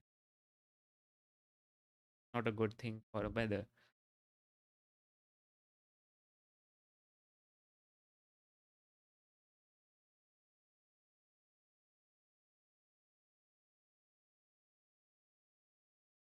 So guys, this is the update from Astra, and if you guys, if you haven't followed me on Twitter yet, please give me a follow. I have already we have like 1.2k subscribers, sorry, followers. And here I do this Twitter spaces. I did a Twitter space, how can we grow space and rocket science culture. It was such a great event, and hopefully I'll do more of these. So if you want to attend those things, please give me a follow. And this was the thing which I was talking about. Some guy literally made Kerbal Space Program in Kerbal Space Program. I don't know how you can do it. Just so amazing. Okay.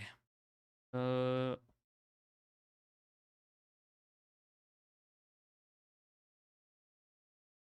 so this is a graphic for you to see what happened with the stocks, for all of you interested. So okay, now let me just tell you one thing. As I said, tomorrow is the window, but we have problems there. Other than that, what other rocket is launching today, launching in near future, let me tell you. 10th of Feb, we will be seeing OneWeb 13 launch. That's what we have planned for today, planned for on 10th. And then 14th Feb, we have Rocket Labs launch. 18th Feb, again, we have Progress launch to International Space Station. Then we have CRS-2 launch to Space Station again. So there are like two launches happening if in consecutive succession. Oh, then we also have an Astra Rocket 3 S4 crossover. So Astra is actually planning to launch two rockets this month. So yes, they have another launch scheduled on 20th February right now. It has to be confirmed, but it is scheduled. S4 crossover is the name, and so we'll have to wait and see if it actually flies or not. It would be great if it does. So we have like few launches still left in the month of Feb, and I am hoping to see those things. And if you want to see those things with me, please give me a follow. Give this channel a subscribe, and hopefully you will not miss any of those launches. Uh, though then that yes, we had. Let me just summarize what we just saw. We were waiting for the Astra rocket to lift off, and we had some weather issue first of all at T minus 11 minutes and in the first attempt, and then finally the weather allowed the rocket to lift off, and then finally it recycled, and we got close to t minus 0 seconds, and the engine successfully ignited. But the Astra rocket's onboard computer sensed that something is not right, and commanded the engines to shut down. And that's what we call hot fire abort. That's what happened today. And as I said, hot fire abort does not allow uh, an easy recycle of the rocket. So that's what happened today. And hopefully tomorrow or day after tomorrow we would again meet with this Astra launch, and hopefully at that time, the next up time, third time is the charm, as they always say. So let's hope the third time they are able to launch it properly without any problem. So thank you all for joining in, guys. I really appreciate you tuning in and listening to me. I hope you uh, got the details and information, or the things which you actually needed to see this launch. So I hope you like my commentary, information. So thank you all for joining in. Give it a subscribe so that you don't miss out on the other launch. And thank you so much, Andrew, for the brilliant coverage and knowledge. It's been an awesome stream. Thank you so much. Yeah, we'll meet you next day, tomorrow, hopefully, or maybe day after tomorrow, for the Astra's launch. Thank you all for tuning in. You guys have been great, and mods, you did a great job. So thank you for that, and all the members and the Patreon members as well as the channel members. Thank you all for being lovely people out there to support me in what I do. And yeah, so until then, this is Priyanshu Roila. You just saw Rocket Gyan. Stay safe, stay healthy, and